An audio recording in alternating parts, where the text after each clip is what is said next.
Vamos lá, galera do Papo de Avião. Tem um cara que não fala. Bora, minha galera. Eu pedi tanto no último episódio e vocês não fizeram o quê? O exercício de comentar. Fala pra galera, rapaz, o que é, por que eu peço pra comentar? Porque o seu comentário é importante, deixa o vídeo relevante, né? Comente, diga de onde você está falando. Pronto, eu sou o João, sou de Guararema. Pronto. Eu sou o José, estou falando de Itabuna. Só isso, entendeu? Comentem, que é o ingresso que vocês pagam para assistir esse espetáculo aqui. Hoje vai ser um show, viu? Pronto. Quer dizer onde nós estamos? Nós estamos no Aeroclube de Ilhéus, entidade pública, sem fim lucrativo. Entra aqui para você ver como é o nosso trabalho.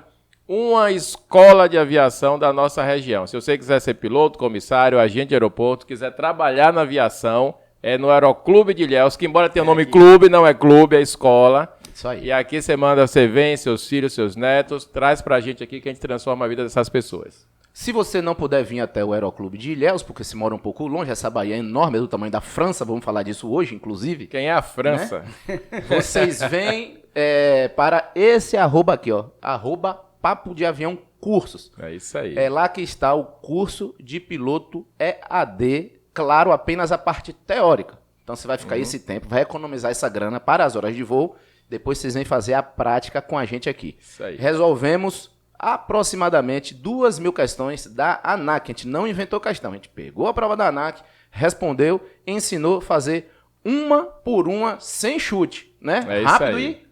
rasteiro. Fora que deu o conteúdo todo. Então, além da aula, além de você entender realmente o assunto, não é só responder a questão, não. Tem a aula, depois da aula a gente responde as questões que caem na prova. Exato. Então, vai ser daquele tipo, né? Chegou na prova, viu a questão que viu na aula. Isso. Então, sem erro. Antes da gente chamar o convidado, onde é que esse programa também passa fora do YouTube? Esse programa passa na radiocidadilhéus.com.br, do nosso amigo Del Filho. Delzinho, gente boa demais, né? E resgatando aquela programação antiga que a gente tinha da Rádio Cidade Ilhéus FM. Quem é da época vai lembrar. Só que hoje não é mais FM nem AM, porque não está no rádio, está na internet. Então é radiocidadilhéus.com.br. Sintonize aí no seu browser e fique maluco com a programação dele. Fique ligado. Eu vi lá o Jim Cross, coisa que eu nunca ouvi em rádio.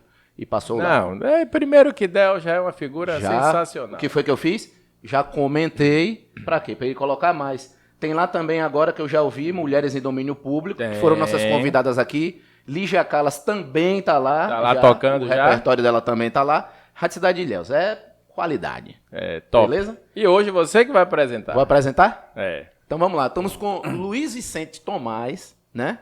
Nosso engenheiro agrônomo. Amigão nosso, viu? Temos família, né, envolvida aqui. Não por isso, mas porque é um grandíssimo profissional. No meu caso, um ídolo na minha vida, que me ensina muitas coisas, que conversa com a gente, que ajuda muito os amigos. Não tinha como não trazer essa figura fantástica aqui, beleza? Vou mandar uma alusão aqui para toda a família, né? Tia Jone, minha professora, né? Minha madrinha, meu amor da minha vida, né? Bença, Tia Jone. Somebody love. Ela tá aqui. Laís também tá aqui. Mandar um abração para Filipão. Não sei onde Filipão tá, porque anda aí a América do Sul inteira, né? Mas tá. Hoje é Salvador, que ele mora. Felipe né? Bin Laden, né? Isso. É ele mesmo. Falou. Murilão tá na Austrália, né? Um abração aí, vai passar na Austrália agora. Com certeza. O YouTube vai mostrar que estamos com essa audiência lá. Maravilha. Que massa. E o tema hoje é agronegócio, né? Agronegócio. O agro é pop, o agro é tudo. Então, satisfação enorme estar aqui com vocês, é um prazer enorme e uma relação, como o Lauro falou, até mais familiar, então isso dá a gente assim uma robustez até de estar na tranquilidade de estar aqui, falar um pouco sobre o agronegócio que está envolvendo nossa região. Um grande abraço para Murilo, que está aí na Austrália. Fala que ele olha para ele aqui, ó. Você que está aí, ó.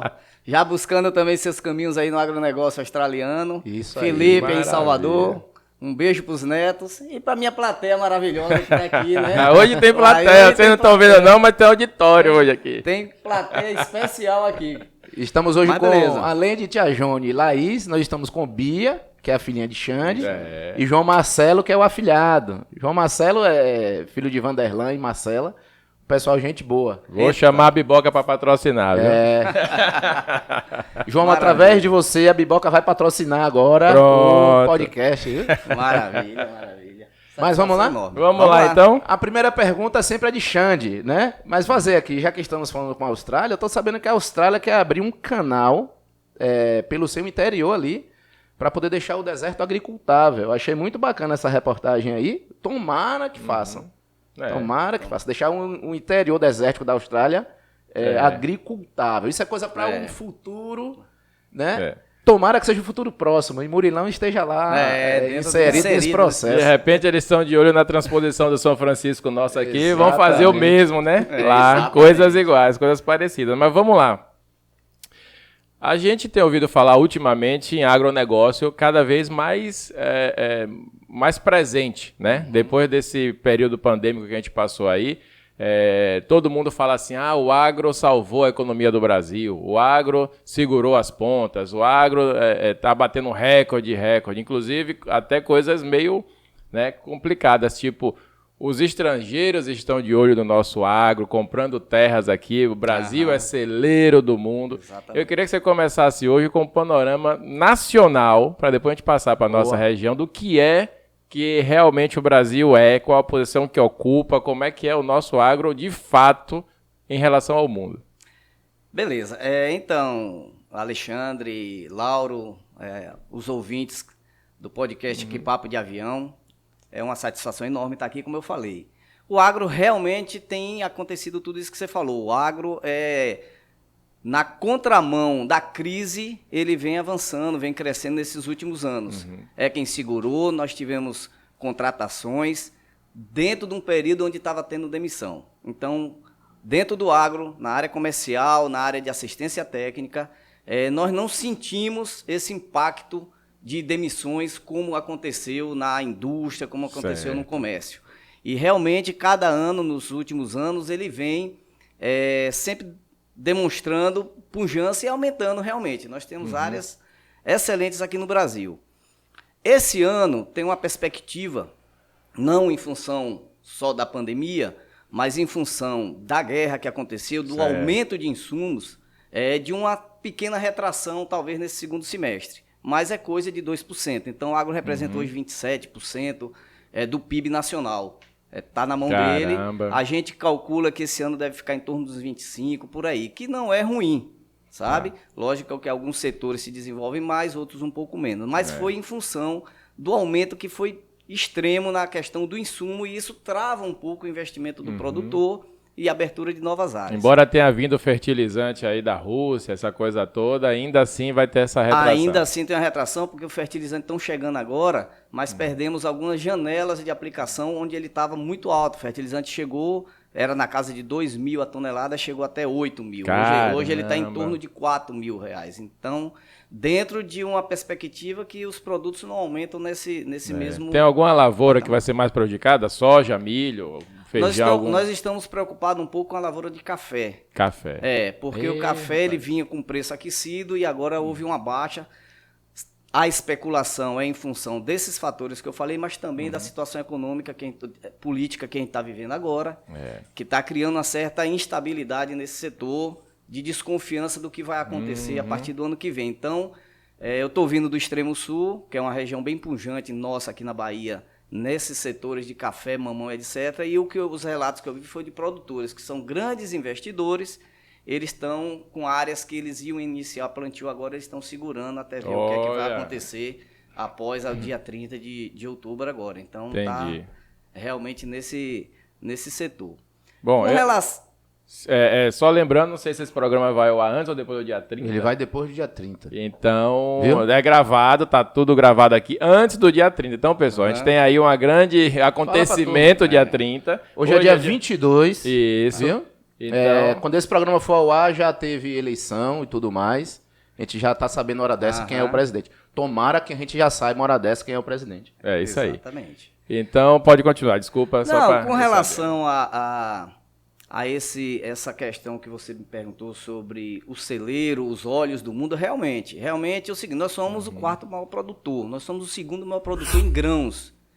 E nós temos de 7 a 9% das nossas terras que são em lavoura, dentro desse universo. Então, assim, hoje nós temos 135 milhões, mais ou menos, de hectares em área indígena, 530 mais ou menos milhões de áreas de florestas, né? E nós temos 60 milhões de áreas agricultáveis, então assim é muito pouco. Se nós dobrarmos de 7, né, ou 9 para o dobro, a gente domina o mundo. Então isso realmente, a gente só está atrás da União Europeia, Estados Unidos e China. Então existe até um movimento nos Estados Unidos, onde é um movimento de agricultores muito forte, Sim. chamado assim, Forest There, Farm Here, ou seja, floresta lá e fazendas aqui, porque eles não têm mais recurso, né? Plantio de milho nos Estados Unidos, ele já atingiu o ápice de produtividade, já atingiu o ápice de terra, e nós não.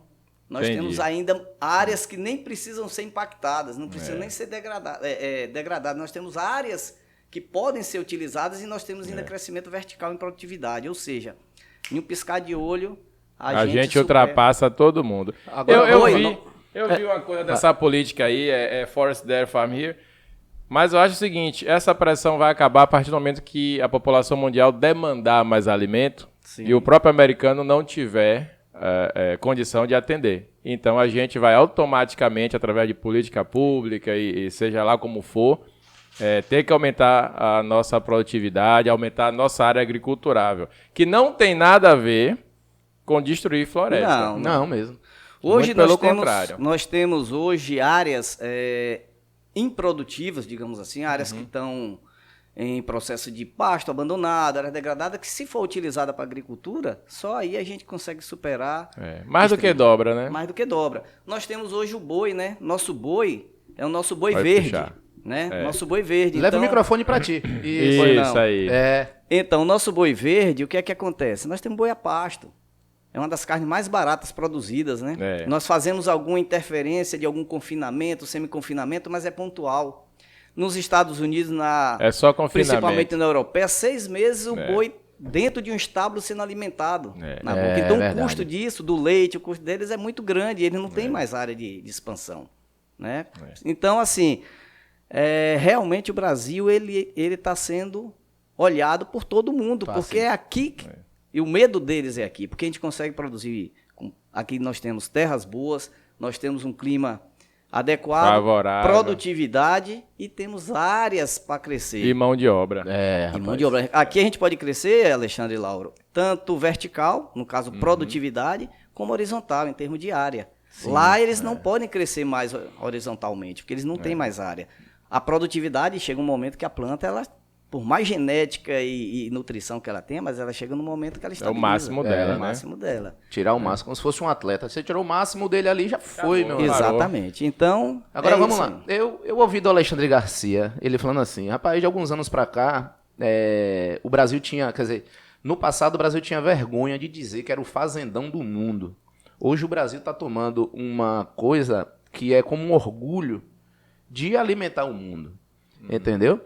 Então você fica nessas coisas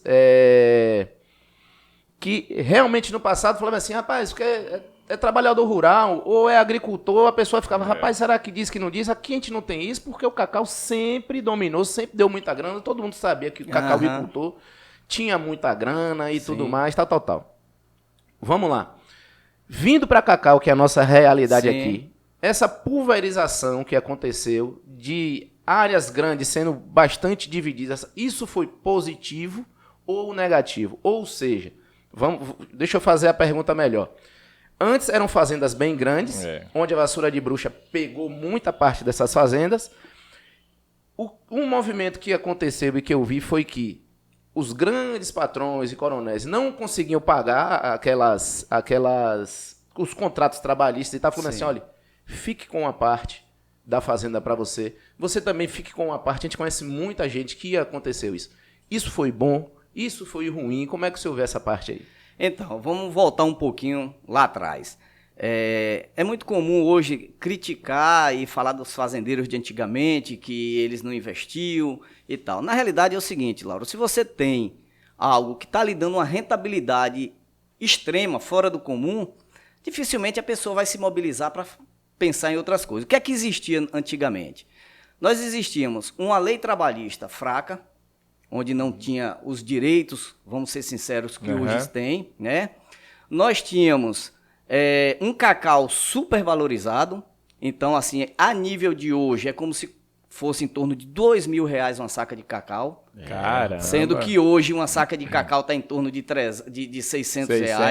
É a Vamos média. colocar. Então, assim, você tinha um cacau, você tinha um produto que chovendo, que o clima de antigamente ele era mais regular, ele produzia todo ano, com adubo, sem adubo, ele produzia todo ano você tinha. Então, qual era o pensamento naquela época? A gente tem que entender. E nós tínhamos, voltando um pouco, nós tínhamos uma coisa que era muito importante, subsídio. Isso. Nós temos subsídio dos insumos, nós temos dinheiro fácil no banco com juro baixíssimo. Olha, né? rapaz. E tinha o subsídio mais absurdo que eu já vi na minha vida em relação à agricultura, que era o subsídio do comprador. Ele já comprava antes de levar. Exatamente. A facilidade de manusear o dinheiro de crédito. Você vendia o cacau, como chamava, na flor. Na flor, né? exatamente. Então, assim, por exemplo, usando até um tio meu na época, ele falava isso, que ele chegou na feira um dia e alguém perguntou ele, mas seu Pipito, eu vou até usar o nome de tio Pipito, morreu, ele me contava isso. Seu Pipito, por que o senhor não planta abóbora? O senhor vem na feira, compra coentro, compra... Aí ele dizia, meu filho, eu vendo uma arroba de cacau, eu compro tudo isso. Para que é que eu vou compro ficar sua plantação perdendo? toda de Entendeu? abóbora. E era assim. Então nós tínhamos crédito E no não banco. eram culpados, não. Era a situação que era. Era assim Então, e qual acabou. era o valor para a gente chegar hoje onde a gente chegou? Qual era o valor de antigamente? Não era crescer vertical, não era produtividade, era crescer horizontal, era comprar mais fazendas, ter mais áreas, plantar mais cacau. Então, por isso que a gente vê fazendas de 500 hectares, você vê produtores de antigamente com 10 fazendas, 12 fazendas, porque 50 fazendas, como o alguns já dinheiro era chegaram a ter. farto. E ainda tinha uma vantagem, Alexandre. Se ele, por algum motivo, não conseguisse honrar aquele compromisso com o banco naquele período do custeio, ele refazia aquele custeio com todo o aval da CEPLAC que a gente tinha. Sim. E jogava aquilo para o ano que vem, transformava em algumas arrobas a mais de cacau, então era muito fácil. Rapaz. O que é que começou a acabar com essa situação? Não foi a vassoura de bruxa. Opa. Não foi a vassoura de bruxa, foi a queda dos subsídios. Os bancos começaram a cortar, o governo começou a cortar. Então, um saco de adubo, você pagava metade. Todos os insumos, você pagava metade. E a reformulação da lei trabalhista, principalmente voltada para o campo, onde se começou a ter FGTS, 13º, férias.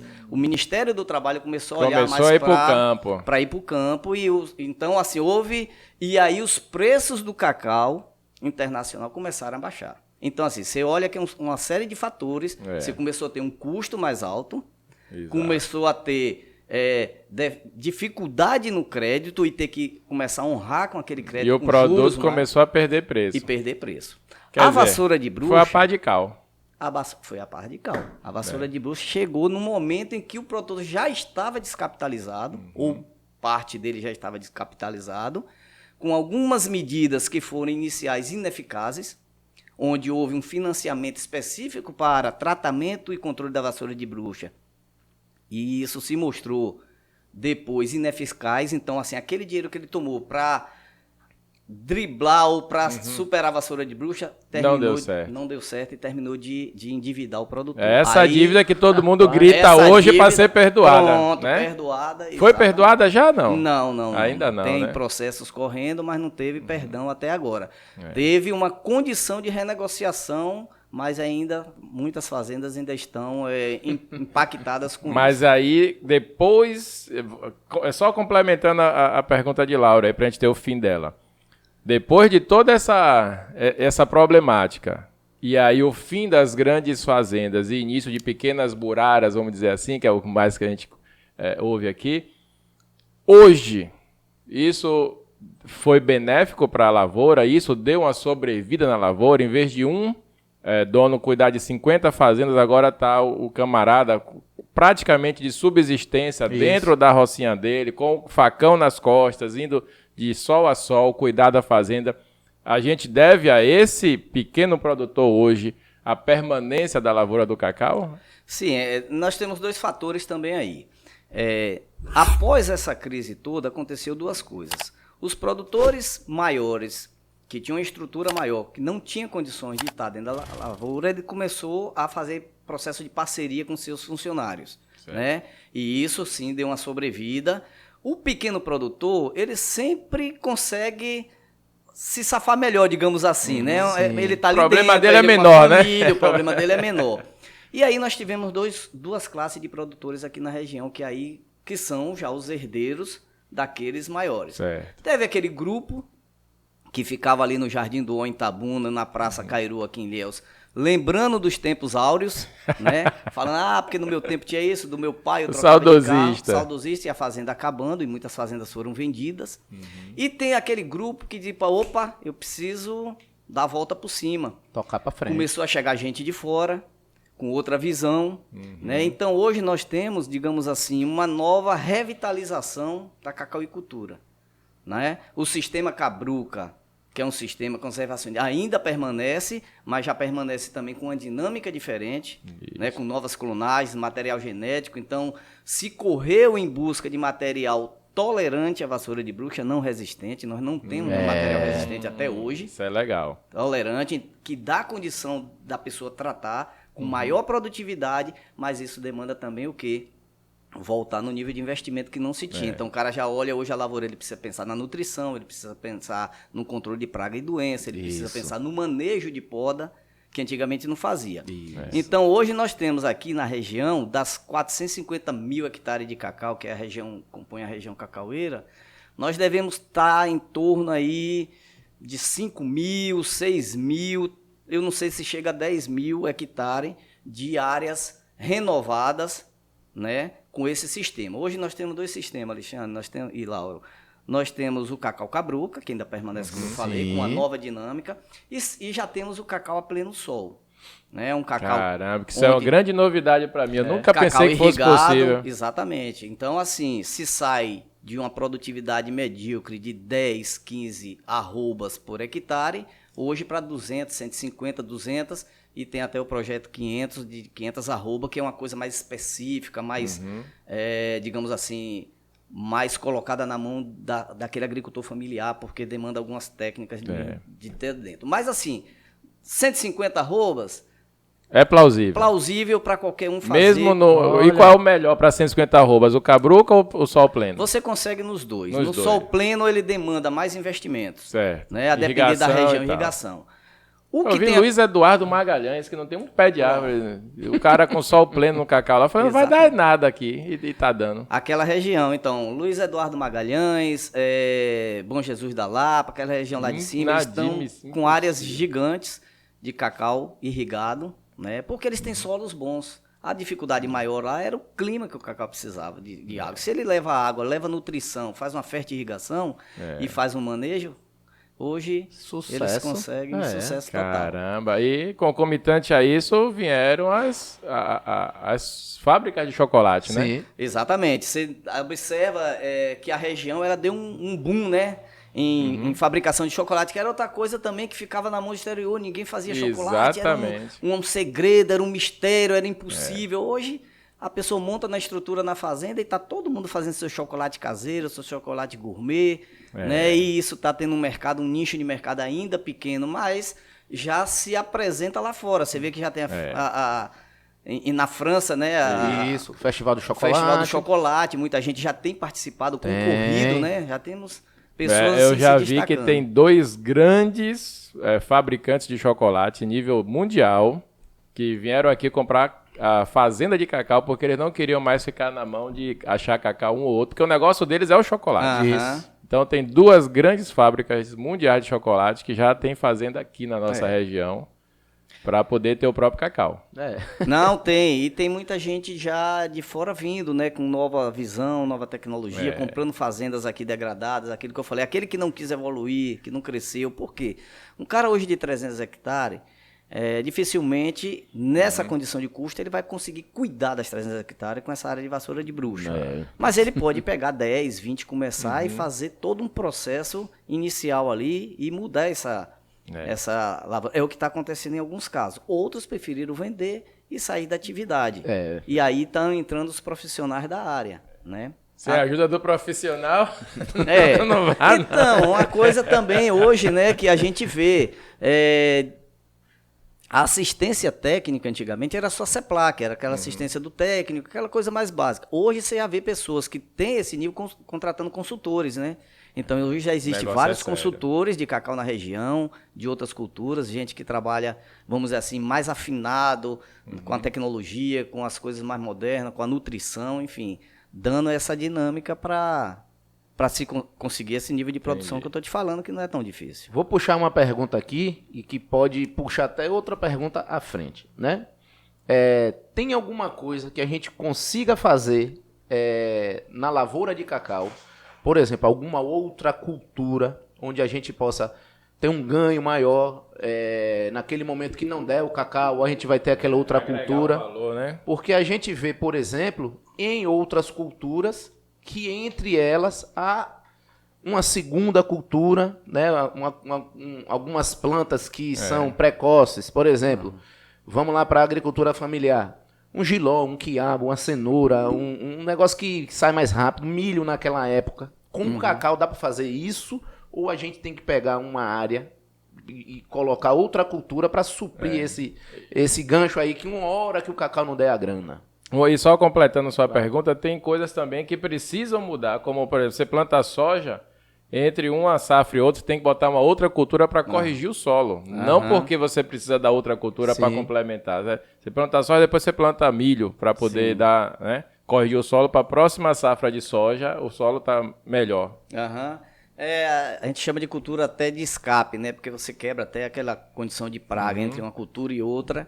E o plantio direto também chamado, que você planta na palhada. No cacau é um pouco diferente, Lauro e Alexandre. O que é que acontece? O cacau, pela conformação dele de copa, de estrutura de folha e pelo espaçamento, ele fecha. Então, dificilmente você vai poder trabalhar uma outra cultura no meio. O que a gente faz é o seguinte, na implantação de uma área ou na recuperação de uma área, a gente faz um investimento em, geralmente é banana. Né? Não, eu ia dizer, banana é o que a gente mais vê. É banana. Então, isso gera uma segunda renda, né? Que é essa banana.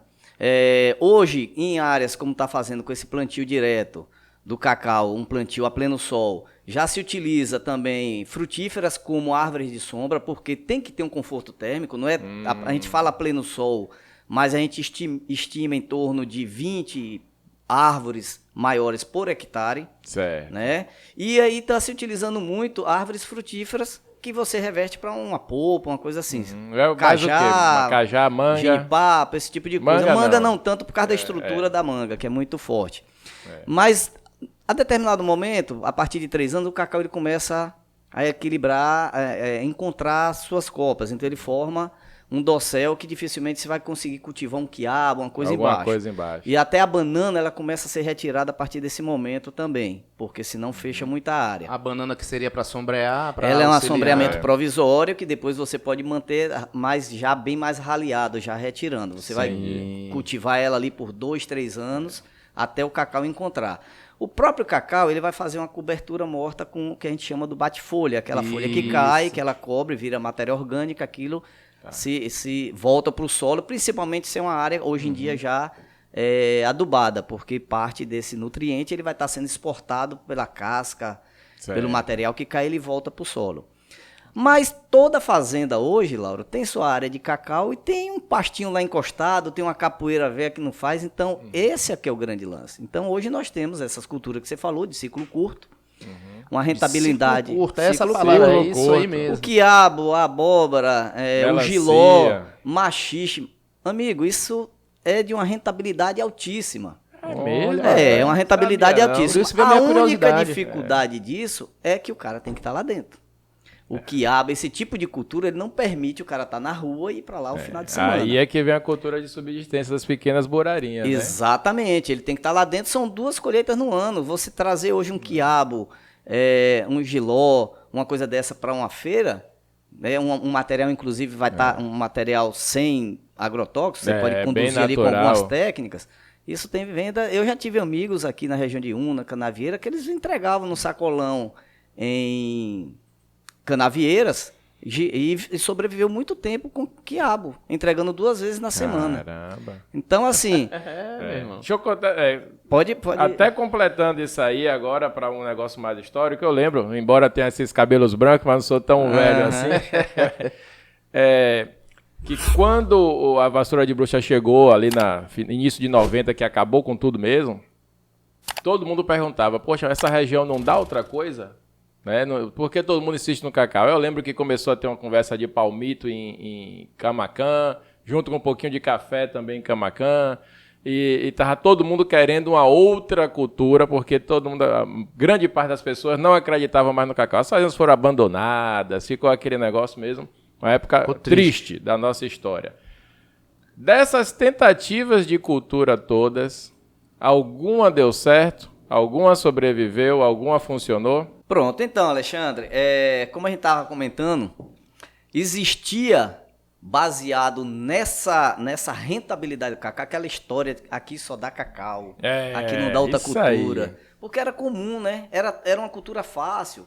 A administração era feita de longe, de Salvador, ligava para o gerente. Às vezes fora do Brasil. O cara morava fora do Brasil já. Entrega, ligava para o armazém, deposita tanto na minha conta que o cacau eu vou colher e tal. Então, assim, era tudo muito fácil. Então, isso se cria realmente, vamos dizer assim, uma situação de conforto. De conforto. Exatamente, Lauro.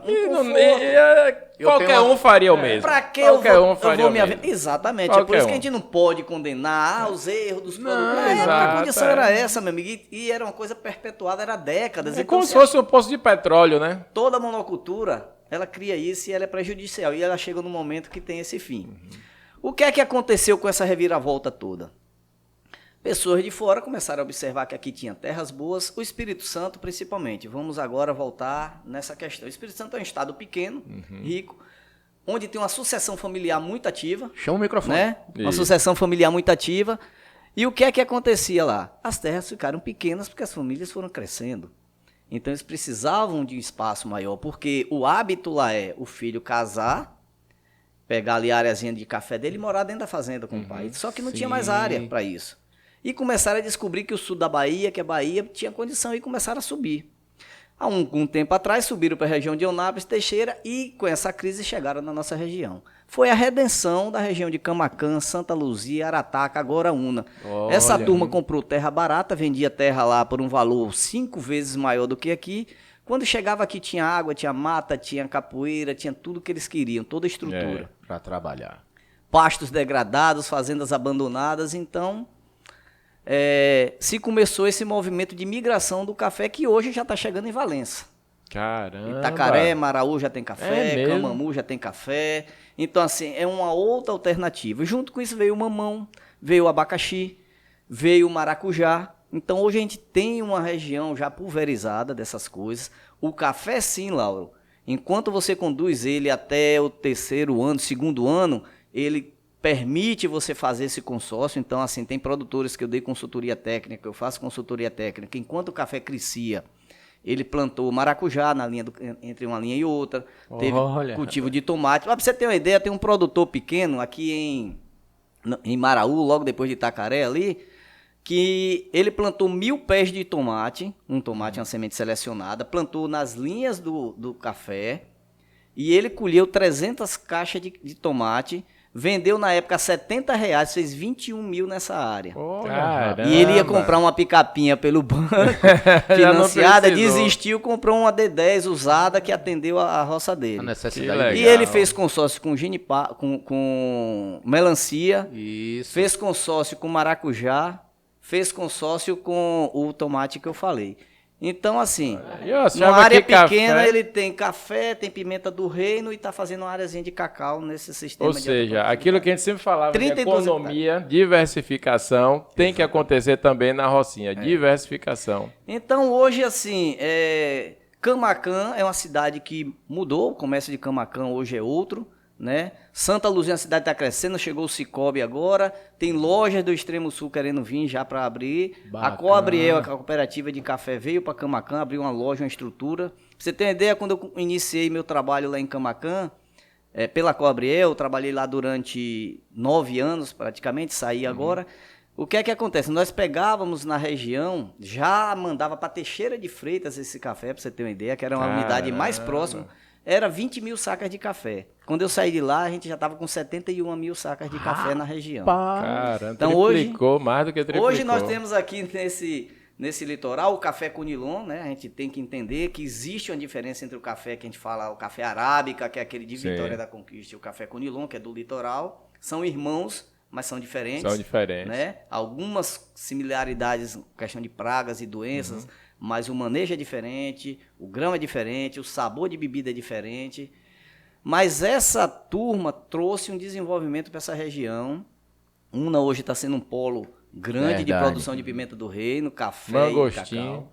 Mangostim já existia, né? Os japoneses ali, eles... A gente vem embarcando direto aqui nos aviões, muita carga de mangostim. Exatamente. E assim, o que eu vejo, Itabuna, nós temos uma área de 130 e poucas hectares de café dentro de Itabuna que quase ninguém conhece. Brincadeira. De Mamargoto.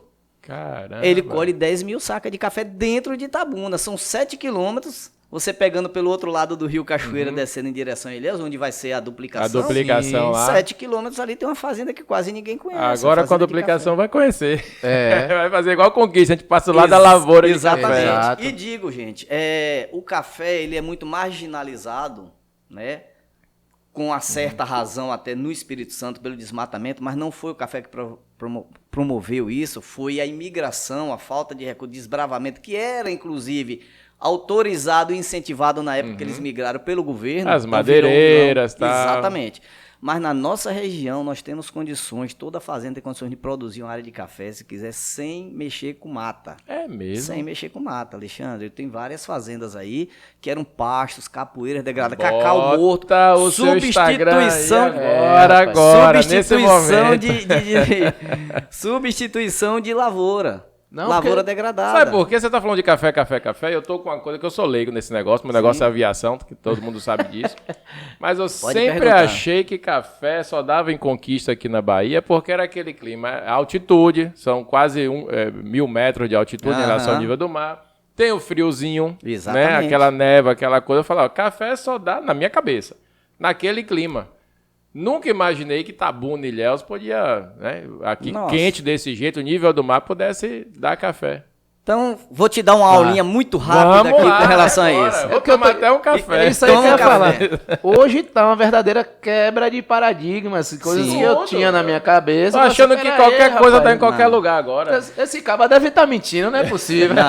Então deu uma aula agora pra galera. Na realidade, a maior quebra de paradigma é essa história de dizer, aqui só tá determinada cultura. O solo é sendo cuidado, tratado, sendo nutrido, e a depender lógico, algumas coisas são bem peculiares, como eu vou explicar agora, mas nós estamos com café, como você falou, lá perto de Barreiro, nós estamos em um clima completamente adverso. Então, quer dizer, ignoraram o Perovar de Caminha, né? Perdão, que diz que nessa terra se plantando tudo dá. Pronto. Ignoraram. Há 500 anos o cara já dizia isso. Já deviam ouvir ele lá atrás, né? Já deviam ouvir ele lá atrás. Então, hoje, realmente, se plantando tudo dá dentro, lógico, de algumas condições. Não dá largado. Então, a turma de Capixaba veio, viu que isso aqui era o Eldorado, entendeu? Rapaz. E enricaram aqui. Conheci muito e conheço muitos capixabas que chegaram aqui. Verdade, eu tô lembrando dessa fase. E agora, muitos baianos, também daqui de Cacau, que deram guinada na vida financeira por conta de uma nova cultura. Entendeu? Aqui nós temos aqui em Arataca, por exemplo, algumas fazendas que hoje o produtor vira para mim e fala, Vicente, o que salvou a gente foi o plantio de café. E onde ele plantou café? Nos pastos que ele não tinha gado, não utilizava aquele pasto encapoeirado. Ele não abriu uma mata. Onde é cacau, ele continua como cacau, deu de parceria, né? Investimento mediano, mas ele investiu tudo no café. Hoje colhe 2.000 sacas de café. Caramba. E aí você tem uma grande situação, o café ele só produz uma vez por ano, né? A colheita é feita em um determinado momento. O aporte de dinheiro é muito grande naquele momento, então você consegue fazer investimentos e se planejar. Se você tem um cacau, outra cultura que lhe mantém durante o ano, esse dinheiro, e é coisa de 500 mil, 1 milhão, a depender do que você colhe, né? Você tem esse dinheiro para aportar. Isso. Por isso que todo ano se faz uma nova lavoura ou se compra. Então, assim, a turma está saindo muito desse. Se chegar em Camaquã, nós montamos uma festa do café em Camaquã, quase ninguém conhecia. As empresas do Extremo Sul vieram todas prestigiar, trouxeram trator, nós vendemos 4 tratores em Camaquã, uma região que não é de... Caramba, trator é coisa cara. Fizemos 4 anos, isso aí foi entre eu e Anderson, que é o presidente do sindicato lá, hoje um produtor, cara bem ativo, que me chamou na época, eu como o consultor técnico da Coabriel, nós montamos uma feira e fomos na loja, loja de irrigação, vieram, prestigiaram bastante, assim. Então, se criou uma nova dinâmica. Olha só, achava que... rapaz, novo... Deu um trator aqui na região. Vamos à aula do negócio. Voltando no nosso assunto. O café, ele tem o café arábica e tem o café robusta, tá? Que do robusta se originou o conilon. O café robusta é um café que a gente chama café do Atlântico, é um café de baixa altitude. O café arábica é um café de alta altitude. Certo. Então, realmente, você tem razão, esse café de Vitória da Conquista, Poções, aquela região lá, é um café que ele necessita de altitude acima de 600 metros. Olha, tá? Tá vendo? Ele necessita desse frio, desse problema, por questão de florada, de desenvolvimento. Ele é um café que a gente chama monocaule, ou seja, ele é um caule só, ele cresce como se fosse uma árvore. Certo. E o sistema de poda de manejo dele é diferente. O grão, por conta dessas características, também dá um café diferente, que é o café arábica, que geralmente se trabalha os cafés especiais. Sim. Certo. Qual é a situação do café arábica? Ele não tem cor. Ele é um café que você pode botar ele puro, se ele tiver puro, você bota, enche 10 colheres dele e você vai ver o fundo da xícara. Olha. Ele é ralinho, né? Vamos lá, seria isso. Dentro dele tem o café de segunda. Esses cafés mais especiais, é esse café gourmet que você vê, são os cafés exportados. Dentro dele tem um café de segunda, que é esse que vem para o mercado, para as prateleiras. E geralmente ele tem um blend com o café conilon. O café conilon, esse do litoral, é um café de uma produtividade maior. Então a gente consegue alcançar 100, 150 sacas por hectare, enquanto que o arábica ele se limita até 60 sacas. É um café multicaule, ou seja, ele cresce como se fosse uma planta, uma roseira, vários caules. Sim. Demanda um manejo também completamente diferente de poda. Olha só. Dá uma bebida diferente. Então, assim, é o café que a gente chama o café dos estudantes, porque ele é muito rico, ele é muito forte em cafeína. É aquele café que você toma e não dorme. Tá? Sim, é do estudante mesmo. É o do estudante, a turma toma para estudar, para não dormir. Tem o tal do bebida dura, não sei o quê. Aí é o café arábica. É o então arábica. são essas classificações que eu te falei que a depender disso vai para o mercado. O que é que acontece? A indústria pega o café, entre aspas, de segunda do arábica, pega o café conilon, que daí se mistura e faz o blend. Isso é permitido pela legislação. É esse café Maratá, Três Corações, é um café, vamos dizer assim, de prateleira. Jequié. Aí depois vem os piorezinhos que já vem mistura. Nós temos um problema na legislação que ela permite mistura de 1% de outros materiais, só que não especifica que outros materiais. Aí é que vem o negócio. Esses outros materiais deveria e deve, e a maioria faz, seria milho. Milho torrado, eles misturam no café e faz o blend e vai para o mercado. Só que sempre tem a malandragem em todo o mercado. O nego bota palha de café, o nego bota pó, o nego bota pau e torra tudo e vai pro café, que é aquele cafezinho que você compra, que você vê aqueles pacotinhos mais baratos. Que toma no dia a dia. Sem qualidade, exatamente. Então é isso que às vezes estraga um pouco esse comércio. Mas esse café nosso é o café que precisa adoçar, é o café que tem às vezes um gosto, às vezes você toma um café e ele tá com gosto, aí você compra outro café lá, sei lá, Três Corações e tal, e ele já tá com outro gosto. É o blend, às vezes, a depender do preço, a indústria coloca um pouco mais de arábica ou um pouco mais de conilon. Entendi. Nós estamos vivendo uma fase nesse momento. O café arábica, o café conilon, esse aqui, ele tá com preço, estava, a partir dessa semana que vem, passada, caiu assustadoramente. Hoje nós estamos na casa de R$600 a saca, 595 a saca, quando estava de 820. Aí se atribuem a uma regularização do mercado, mas também a questão da instabilidade política que nós estamos vivendo, também se fala nisso, ou seja, produtores que estavam com grandes estoques, e nós temos produtores aqui no Extremo Sul que tinham estoque de 2.000, 3.000 sacas estocada, são produtores que eles fazem vendas pontuais de acordo com a necessidade. Programadas. Estão desovando esse café com medo do que pode acontecer, porque está tendo alguns problemas de invasões de terra também aqui na região do Prado, então, em Anápolis. E isso está deixando a turma muito instável nesse setor. Mas se fala também numa regularização normal, ou seja, de que o preço estava muito aquecido, né, em função de problemas da de mercado, né? Então, assim, o café Conilon ele estava quase que empatado com o café arábica, que sempre teve um preço historicamente muito maior. Até pela quantidade de produtividade que era menor e pela qualidade dele. Então, esse preço, dizem o mercado, que está se regulando, mas e com os insumos também em alta agora, aí a tendência é que o produtor ele começa a frear um pouco mais seus investimentos, isso tudo. Bom saber disso, que quando a gente chega na prateleira do mercado, que pega um café premium, lá um café mais elaborado, parece que eles têm orgulho de botar assim, 100% arábico, né? No rótulo do café, né? Aí você olha assim, 100% arábico é o café bom. Sim. Mas esse 100% arábico, na verdade, que vem para nossa prateleira, é a segunda exatamente. série do arábico bom mesmo. Exatamente. Né? Tem algum café de mercado que a gente tem acesso, que é o arábico top, que a gente possa... Quem está ouvindo a gente pode chegar no mercado e falar assim, eu vou comprar esse daqui, porque o especialista lá de café diz que esse... Então, vocês têm... dizer o nome, fazer vocês têm... Mas esse negócio não. Não, tranquilo. Dentro dessas marcas, da marca Melita, por exemplo, da marca, eu acho que Três Corações, também tem os cafés que eles já colocam diferenciado. Fora esse, tem aqueles cafés que são realmente... colocado no mercado de forma diferente. Esses cafés, inclusive, eles estão dominando muito as delicatessen, supermercados, assim, específicos. A gente foi patrocinado... tem várias marcas, pela principalmente... Espressiata. A Espressiata era o café aqui, inclusive Dona Zilma fez a prova aqui e falou, não, isso aqui realmente a qualidade é muito grande e tal. Porque tem. A especialidade dela é cafeteria. Tem cafés de Minas que estão no mercado. Você vai ver no rótulo, eu não lembro exatamente o nome de todos. O pessoal de Mucugê aí, latitude 20, 10, isso, coisa exatamente. Assim, né? É um 13. Café 13, né?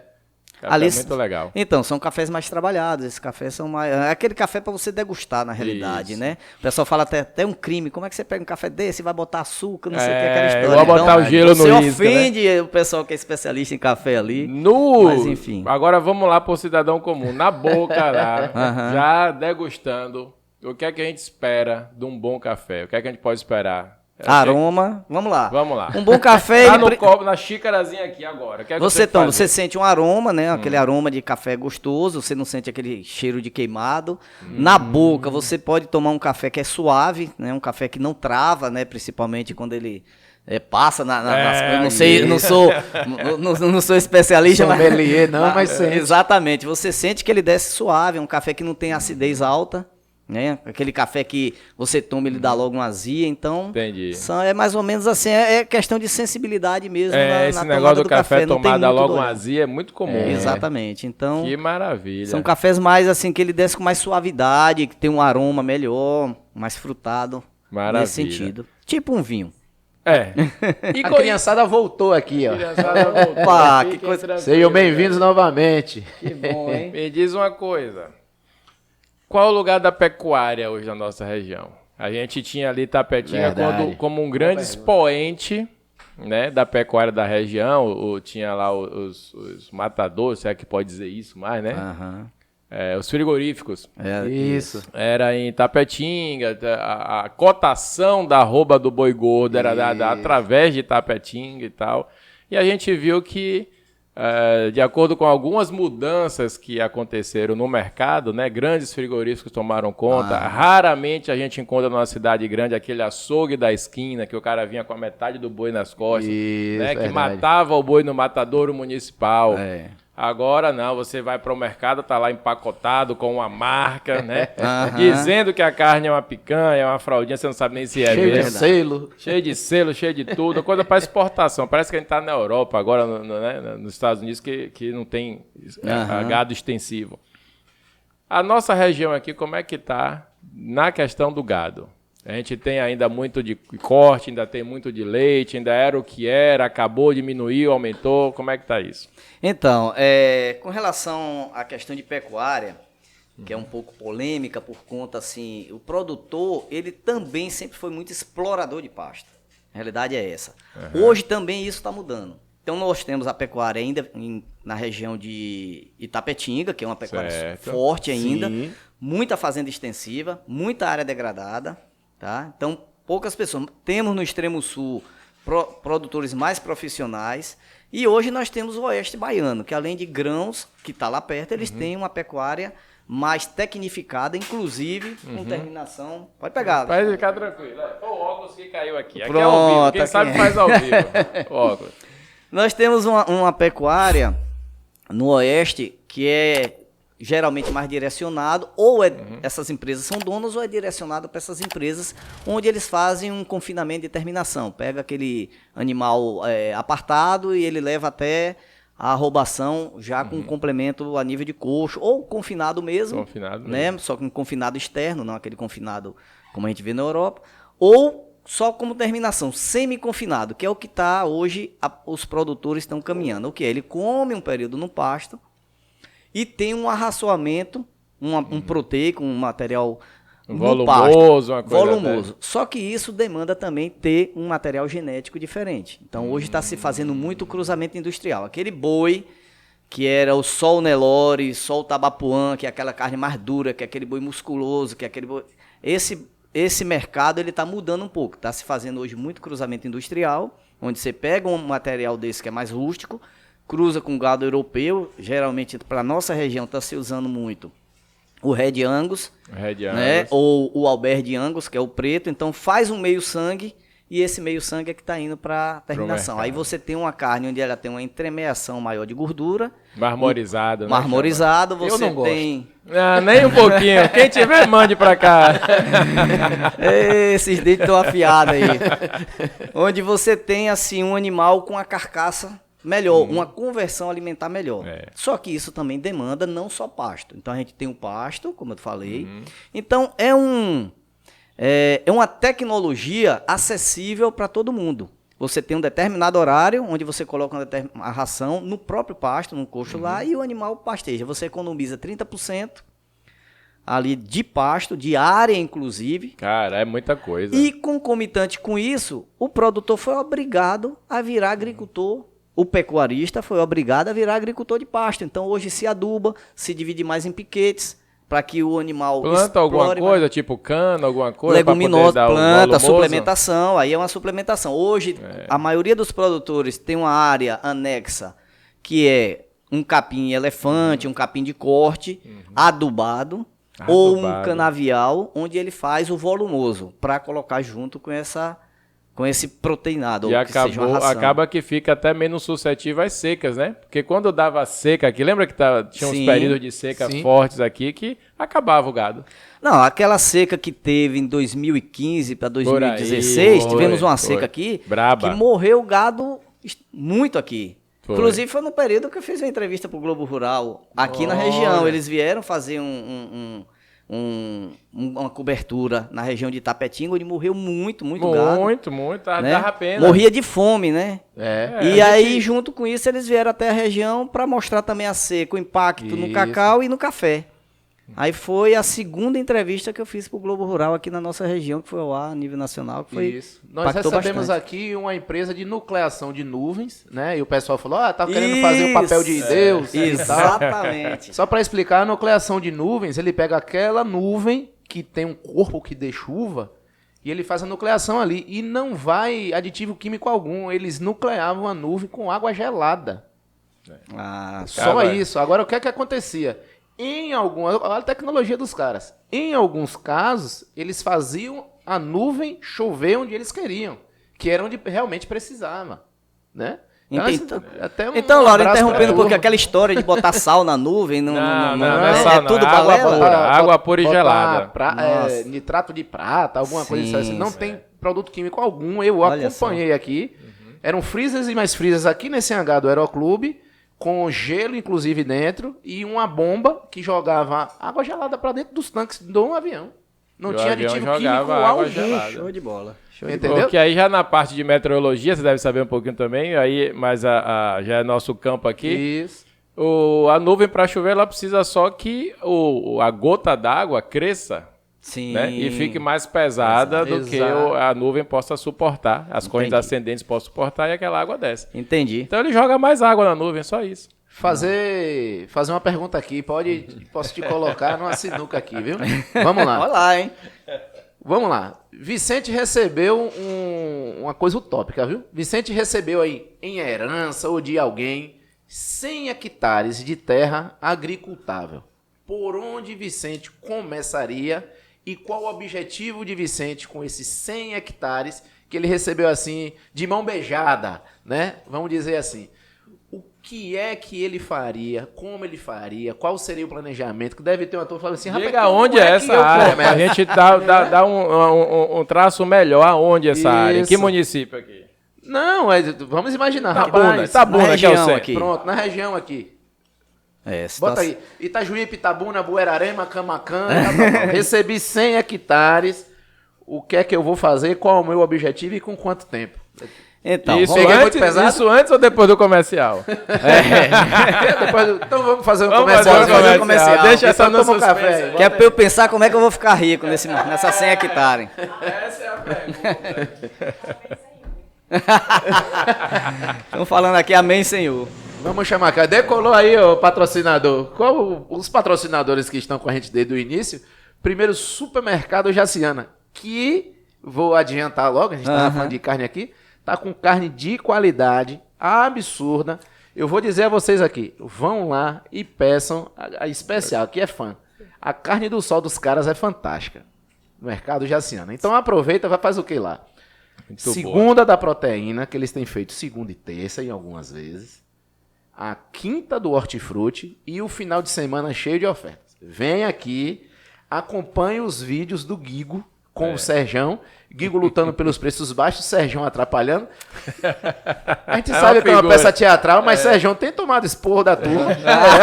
Deixa o cara baixar o preço e tal. É verdade, né? é engraçado o O negócio. pessoal é muito amigo nosso lá, tanto que patrocina a gente. Então vamos lá. Supermercado Jaciana. Do Sul é o melhor que tá melhor. E outra, não fecha nunca, tá? Sábado, domingo, feriado, 1º de janeiro, Páscoa, Natal, pode ir lá que eles estão abertos, né? A gente às vezes precisa no mercado. E mas hoje é feriado, não sei o quê. Não, Faca lá Jaciana tá sempre aberto. Beleza? Quem mais? Xó. Já que estamos falando de Vamos agronegócio. falar de agronegócio, Xó. Chocolate Xó, a gente já conversou aqui em outros podcasts, principalmente o de Zézio de Marco Lessa, que é o nosso patrocinador, significa chocolate de origem. Né? Então, o Marco Lessa, ele fazendo essas feiras do chocolate, ele também virou produtor de cacau e de chocolate para poder sentir as dores, como ele mesmo colocou aqui, né? do produtor. E aí ele criou a Xó, que é um chocolate de origem, como esse próprio nome diz. E esse chocolate já foi premiado no mundo como o 3º melhor chocolate de origem do mundo. Boa, então, hein? você vai levar aqui de presente nosso patrocínio. Esse Maravilha. 55% selado aí, 3º melhor chocolate de origem do mundo. Os outros 2 também selados na Feira de Paris lá, como chocolate gourmet. E assim, um orgulho para nossa região, né? Que bacana, A virada dessa chave de produzir só o cacau para produzir chocolate e esse chocolate ser reconhecido no mundo inteiro Exatamente. como chocolate de origem, chocolate do produtor. Então, você que ainda não provou o Xó, prove. Você que tem aí sua mercearia, seu mercadinho, sua loja de conveniência, seu empório, entre em contato aqui, ó. Opa, manda aqui. Xó Chocolates, 73988055020. Entrega no mundo todo. Menino, bom Tem uma de carga memória. saindo para Dubai semana que vem. Bacana? Falando aqui, ó, tá bem geladinho aqui, tem uma galera aqui hoje. Eu acho que é o dia que tem mais plateia. E o ar-condicionado tá dando conta, os meninos saíram aqui mais cedo, justamente porque tá gelada a sala. Quem fez isso? Que frio. Vou Nosso roubar amigo logo um Reno. pra você aqui. Isso. Eu sei que roda elas aí o estão chocolate. tremendo ali, já esperando isso. Eu já vi. É verdade. Imagina. Vamos voltar aqui com o que frio. Porque se a gente não passar esse chocolate show aqui, a gente vai entrar numa fria. É verdade, é verdade. Tá disputado, viu, gente? Você ficou um longo período sem utilizar ar-condicionado e agora quer voltar. Vai bater aquela rinite. Não faça isso. Chama Isso Que aí. Frio. Que Frio vai fazer o quê? Higienizar seu ar-condicionado. Se quiser mudar o ar-condicionado de local em casa, chama Que Frio. Entendeu? Tem garantia. Chama o Reno. Vem aqui, ó. Trabalho profissional. Quem vai chegar pra te atender geralmente é o Ney e o Jó. Forte abraço pros meninos que tem um carinho danado aqui com a gente. Belezinha? É o Reno. Reno, apareça, rapaz. Loja Vence. Vence esses consumíveis aqui de estúdio. Sim. Cabos, microfones, essas Maravilha. almofadinhas aqui. Mesa de sim, som, certinho. tudo isso. Instrumentos musicais, principalmente Lojas Vence. Mas ele põe aqui no arroba Loja Vence. Nós temos Loja Vence aqui em Ilhéus. Você vai falar com o Uri. Isso aí. Ali do lado do General Osório. Diz que assistiu o Papo de Avião, ouviu a propaganda, ele tem desconto lá, entendeu? E temos também Vence na Cinquentenária. Em Itabuna é a loja mais tradicional. Se quiser um preço especial, além de falar que viu no Papo de Avião, sobe a escada e conversa com o seu Rony. É isso aí. O seu Rony quer vir no episódio aqui. E agora? Vamos trazer o homem. Vamos trazer o homem. A loja Vence é uma loja já muito conceituada, antiga. Boa, Nunca perdeu o é. padrão de qualidade, sempre se manteve. Pessoal, É. eu já sou cliente lá também, já fui, já comprei meus instrumentos lá e conheço o pessoal lá do segundo andar, já estive lá. Viu Valeu, aí? gente boa Já- demais. Agora diga que tava no Papo de Avião que tem desconto. Pronto, Uma vamos falar. mágica. E esse ar-condicionado aí, nós vamos acionar ele, viu? Tô precisando desse serviço aí. Reno, Vamos lá, do Reno, gente Reno. nossa Olha lá, aqui. Reno, vou te procurar, hein? Isso. Aproveitar esse desconto aqui do Papo de Avião pra gente fazer um trabalho lá em casa. Não é por nada, não. É um cara que você fica amigo em 3 minutos. Gente Reno. boa E- demais. E aí gente vai boa. Ney e Jó, 2 outros figuraços. E acaba aquele cara que você fica amigo assim. Você já pega confiança rapidamente. É por isso que a gente anuncia aqui. Viu, galerinha? Isso Maravilha. aí. Bora pegar aqui. Onde é que a gente faz CMA, que é o Certificado Médico Aeronáutico. Doutor Joviniano Neto, você que é da aviação, que quer renovar seu certificado médico de piloto, de comissário, procura aqui, ó, o doutor Joviniano, vai falar com a secretária dele, Liz, o lugar mais barato, mais rápido, mais top da Bahia para você renovar seu CMA. Bacana demais. Além disso, o doutor Joviniano é neurocirurgião, que você não precise, mas se precisar tem esse amigo aí. Tem clínicas de imagem também. Então conta com o nosso amigo aí, porque medicina, cuidar de cabeça ou qualquer parte neurológica, que não é só cabeça, viu, galera? Chama doutor Joviniano Neto. E agora, vamos ver como é que fica rico com terra, né? Como é que fica rico com 100 hectares? O desafio qual 100 foi? hectares é coisa pra caramba. Qual foi, 100 qual foi o hectares é desafio gado. aqui? Surgiu uma terra de 100 hectares na mão do meu amigo Vicente. Vai chamar de, como mãe chama, Vicentinho. Meu amigo, como começa, como é que mantém e qual o objetivo desses 100 hectares daqui para o futuro? Que sinuca, hein? Que responsabilidade, hein? Responde essa aí também pro nosso amigo Jorge Moura, viu? Um abração para Jorge. Ah, Jorge, nosso Jorge parceiro Moura, lá. Gente boa Jorge demais. já tá nesse caminho, viu? Ele Já? começou com banana da terra lá e já tá indo bem. Então, Menino esse já é bom, um, menino já é um dos bom. pontos. Mas enfim, Lauro, é muito subjetivo você falar dessa forma, como enricar com 100 hectares, porque tem uma série de variáveis no caminho. Mas, considerando hipoteticamente uma área de 100 hectares, lógico, você vai tirar os 20% de reserva, de APP, isso é por lei, né? Você vai tirar as nascentes, conservação de nascentes, riachos e córregos. E a área agricultável, eu vejo o seguinte, dentro da minha experiência, da minha linha de trabalho hoje, lógico, vou puxar um pouco a sardinha para o que eu trabalho, que eu vejo como uma rentabilidade boa, apesar dos seus altos e baixos, café. Mas eu acho que um tripé, né, que pode ser considerado, no meu ponto de vista, seria uma pimenta do reino, tem mantido um preço, pimenta do reino teve um determinado momento que estourou de preço, então, assim, deu uma rentabilidade altíssima, é uma cultura fácil de lidar, né, apesar de alguns problemas de solo que ela tem de fungo, mas hoje a gente tem tecnologia, inclusive biológicos, para esse controle, que é uma área que está crescendo muito, a gente legal. podia falar um pouco sobre questão de defensivos, Vamos entrar o aí, mercado sim. que está Aqui não tem tempo não, aquecendo, meu irmão. Aqui então é pronto. 5 horas de podcast. Então vamos lá. Tem Eu muito vejo a pimenta do pimenta reino, do... Camamu e Tuberá, né? Que é a área que lidera essa parte de pimenta do reino aqui, não? Ou tem outras partes? Não, tem também. Lá tem muito pimenta, tem Guaraná, né? Essa região a Isso, gente chama do Baixo Sul, Isso. mas isso é mais forte aqui, mais para o sul, extremo sul. Ah, legal. Tá? Então. Lógico, na nossa região já tem bastante. Então, vamos lá. Café, Café, pimenta eu vejo do o cacau reino. como uma possibilidade boa, esse cacau com a nova tecnologia. O café. Como é que a gente poderia trabalhar? A banana, né? A banana da terra. Só que a banana, eu vejo ela assim como uma cultura para... Se você quer atingir esses outros níveis, uma cultura inicial. Né? Certo. Aquela renda que você vai ter daqui a um tempo, se bem que a nossa região aqui, Teolândia, Venceslau Guimarães, Isso. vive disso. Verdade. E tem uma cultura, gente, que eu não falei, que está entrando muito forte na região, que já é uma cultura, vamos dizer assim, estabelecida e está crescendo aqui, que é a graviola. Vai anotando. Que é a Graviola? graviola. Graviola. Então você vê que tá assim. mesmo? Fruta do conde. Graviola, a região aqui de Tancredo Neve e Venceslau, Gandu, ela tá, não digo que tá migrando, mas ela tá se adaptando também à graviola. Já tem fábricas grande de polpas na região. Olha, vieram pessoal do sul, pra você ter ideia, tem gente gaúcho lá que introduziu a graviola, já tem áreas grandes com rentabilidade grande de graviola. Polpa de graviola? Polpa de graviola. Temos já grandes estruturas de câmara fria, né, que já mandam para Quibon, já mandam para fora, para São Paulo.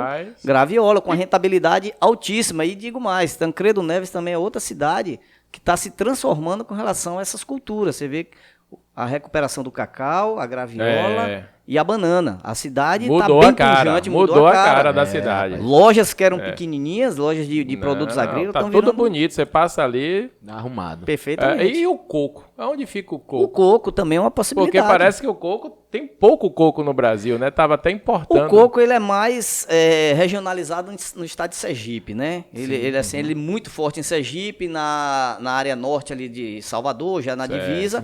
Mas aqui nós temos fazenda de coco na região de Canavieiras, que é uma rentabilidade também. Una, né? Já tinha fábrica de coco em Una ali de água Vale de a pena coco. um cocozinho, plantar um pouquinho de coco? Vale a pena. O nosso mercado aqui, na realidade, de coco, o mais forte dele é Rio de Janeiro, né? É Rio de Janeiro. Ele tem uma sazonalidade que às vezes preocupa um pouco assim, porque chega no verão, o preço sobe, porque vai tudo para Rio. O cara né, chega lá em Copacabana, toma um coco, não sabe que o coco saiu de Canavieira. Exatamente. Né? Mas coco agora tá num momento bom também. A bolandeira ainda tá bem, a bolandeira funciona, a bolandeira, aquela outra Santa Maria ao lado da bolandeira que tinha fábrica. Eu não sei se ainda tem, nunca mais eu passei lá, que ela fazia processava. Aqui pra cima também, né? Então, assim, o coco é uma cultura, né, nesse sentido, mas... Entraria no seu 100 hectares o coco, não? No momento, não. Assim, não é uma coisa que eu tenho... Porque isso vai muito também, às vezes, de afinidade, né? Eu viria, assim, no meu cenário, eu viria uma pimenta do reino, que me dá uma produção com um ano e meio. Opa! Né? Rápido. Antes disso, você pode fazer uma cultura de ciclo curto, você pode fazer um maracujá... Né? Nós temos abacaxi na região. Agregado bom, maracujá. Isso precisa estar dentro, precisa de estar com tecnologia, não é plantar e largar lá, você tem que estar acompanhando os detalhes. Mas eu vejo assim, a pimenta do reino que lhe dá uma produção mais estabelecida por mais tempo. 1 ano e meio já está produzindo. O café com 2 anos ele começa a produzir, o cacau a partir de 3. Então assim, a depender do recurso, e hoje tem muito recurso nesses bancos para café, eles financiam. Eu acredito que está tendo mais recurso até para café do que para cacau, porque o produtor de café ele tem um histórico, né? Ele tem um histórico de ser adimplente com o banco. Ele é adimplente, né? Isso a gente aprendeu muito e volto nesse ponto a falar da turma capixaba, não é fazendo nenhum demérito a nós baianos, mas eles têm um histórico porque eles sabem que depende daquilo. Então, assim, se der uma crise no café, ele faz tudo, ele sacrifica tudo, ele vende o carro, vende o caminhão, mas ele vai lá no banco e paga. Eles têm um histórico e de nesse bom momento pagador, que ele paga, ele toma outro maior. Entendi. Então, assim, os gerentes, e isso é uma coisa que eu tenho conversado com ele, Banco Nordeste aqui em Ilhéus, o Anderson está atuando muito forte nesse segmento, está facilitando. O André lá em Camaquã, sabe? São os que eu conheço. Agora chegou o Cicobi chegou aqui. Já, que já dá uma outra força. Banco Cooperativo chegou em Santa Luzia, chegou em Itabuna, chegou em Camaquã, chegou em Ilhéus. Estão falando em abrir uma agência em Buerarema. Eu tive com o gerente, já tiveram lá, vão abrir o Cicobi em Buerarema. Que legal. Né? O Cicobi é um banco que trabalhava muito no Sul, então ele conhece, então tem recurso disponível. Tem expertise na área e tudo, Então o que eu vejo assim, se você tem uma área que lhe dá uma rentabilidade anual para você se manter, e você tem uma cultura, como é o caso do café, que lhe dá um aporte uma vez no ano, que você entra aquele volume de dinheiro maior, que você consegue visualizar, porque às vezes aquela cultura que você vende toda semana, você vende, compra, gasta, você não consegue... juntar um dinheiro. Isso, quando você faz uma venda de café, você recebe um volume, e é isso que acontece. Bacana. Onde você amortiza lá no banco o que você tomou, mas você consegue comprar outra área ou fazer uma outra área. Isso. Então eu viria dentro desses fatores aí. Se eu for conversar com o Jorge, ele vai puxar pra banana, né? Ele é defensor. E não tá errado. Tem gente plantando mogno aí para daqui a 30 anos. Vale a pena essa madeira? Olha, Alexandre, essa madeira ela passa por alguns processos assim de legalização. Isso. Porque assim, não é só plantar, né? O plantio de uma madeira de lei para consumo. Para isso aí, você precisa de uma autorização, precisa de todo um processo. Legal. Para que você consiga, os seus netos, no caso, o filho, consiga explorar. É uma cultura como se fosse uma poupança, é como se fosse um eucalipto. O eucalipto vai lidar com 5, 8 anos, certo. Lhe dá aquele volume. Um mogno, ele vai lidar com 20 anos. Né? Então, é uma cultura que você vai fazer em uma determinada área, né? Para uma geração futuro, que vem, ou para você, a depender da sua idade, né? Um aporte de dinheiro. Mas é uma cultura viável. É uma cultura viável desde quando você tem. Eu tenho muito medo disso aí, porque com essa coisa do meio ambiente, não sei o quê, de repente até esse tipo de cultura, mesmo legalizada e tudo, você pode tomar uma canetada lá na frente, o cara diz assim, não vai tirar mais não. Rapaz,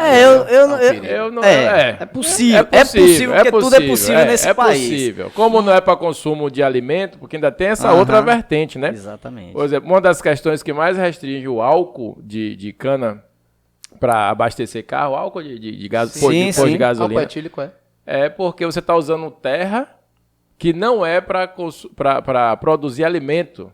Você está usando terra para produzir um álcool que é para combustível. Então, existe também essa política, né, dentro dessa parte agrícola aí, que o cara fala assim, não,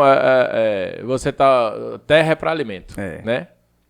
Agora, eu queria chamar também a atenção o seguinte, apesar, os meninos, da questão do cacau que a gente está falando, a gente tem que começar a pensar também, e essa é uma forma bem mais prática, que é o que está acontecendo com a turma nova, de você colocar valor agregado nesse produto, que é isso aqui. Isso aqui eu digo assim, que é o ápice, né? O cara pegar o seu cacau. Isso aí tá mudando a cara da região. Pô. Mas você tem subprodutos. Primeiro, fazer um cacau de melhor qualidade. Então, assim, um dos prejuízos que nós tivemos, voltando ao cacau, já que a gente está bem aleatório nos assuntos, um dos prejuízos que nós tivemos foi a qualidade do cacau. Porque eu, na minha juventude, quando eu comecei a trabalhar como técnico agrícola de cacau, independente de vender commodity, independente de vender para as grandes empresas o cacau, a gente trabalhava o cacau. Sim. Então, se colhia, se tinha um processo de fermentação de 6 dias... Zezo chamou a atenção isso aí. Exatamente. Aquilo ali é fundamental no resultado do chocolate ou do produto que vai ser originado. É o carinho ali que você tem com o negócio. Né? Não, não é só o carinho também, mas é uma questão de qualidade mesmo. É na fermentação que se confere o gosto do chocolate que vai originar. Porque ali são bactérias, né? Isso. Que estão transformando ali aquele material. A fermentação. O mel do cacau que sai da fermentação, para mim, quando o mundo, já falei isso com o Zé, quando o mundo descobriu o mel do cacau, e isso começar a compor bebidas, né? Que a gente, Dry Martini, Alexandria, Sex on the Beach, são bebidas mundialmente. Onde você chegar em qualquer lugar do mundo, tem uma bebida, tem isso no cardápio. Verdade. Né? Na hora que alguém, um barman desse aí, colocar o mel de cacau e lançar uma bebida nível mundial... Rapaz, não sei nem se vai sobrar para chocolate ainda.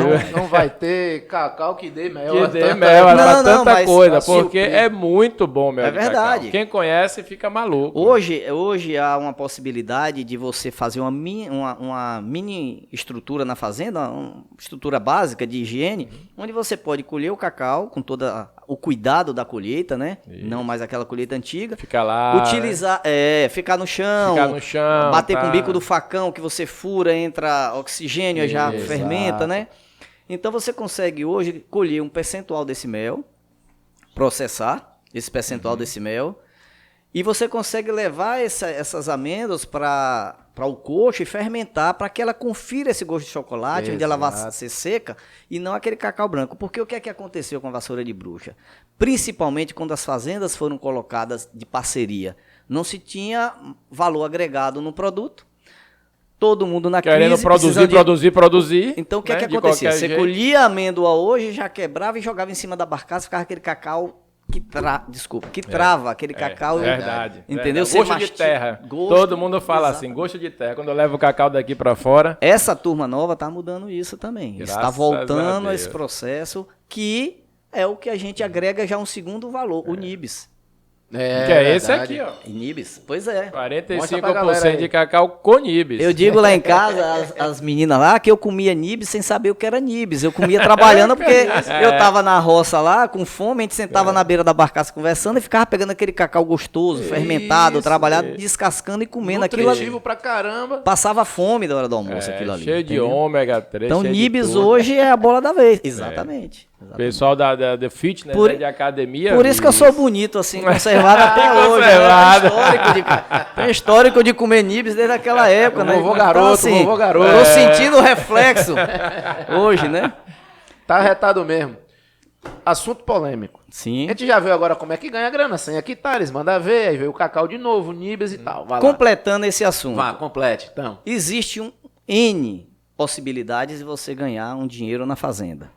Essas que eu falei foram 3 dentro de uma infinidade. Tem gente que se especializa no cacau, tem gente que se especializa nas 3 culturas, outro vai partir para banana, outro vai partir para um abacaxi, a graviola que eu falei. O interessante em uma fazenda é que você não coloque os ovos em uma cesta só. Você tem que ter culturas, o ideal é que você tenha no mínimo umas 3 culturas, a depender da sua área, da sua disponibilidade, a depender de crédito ou recurso próprio, que você consiga, em um momento da crise de uma, que vai existir, não existe cultura perfeita. É verdade. Né?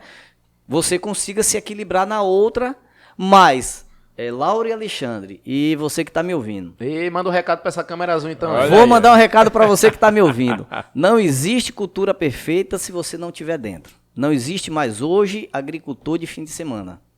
Se você não estiver dentro do seu negócio, encarar aquilo como um negócio, porque todo hoje é muito disputado. Em termos de recursos. Trabalho aquilo ali agora. O seu trabalho é aquele.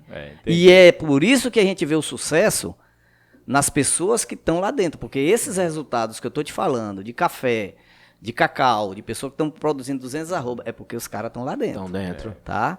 Os caras estão lá dentro. Então, assim, e às vezes vem uma geração de filhos que estão ficando lá dentro. Isso. Mesmo que faça um curso fora e tal, mas a turma tá tendo aquilo como seu negócio. Verdade. Então acabou aquela história de ir eu vou sexta-feira para a fazenda e volto domingo.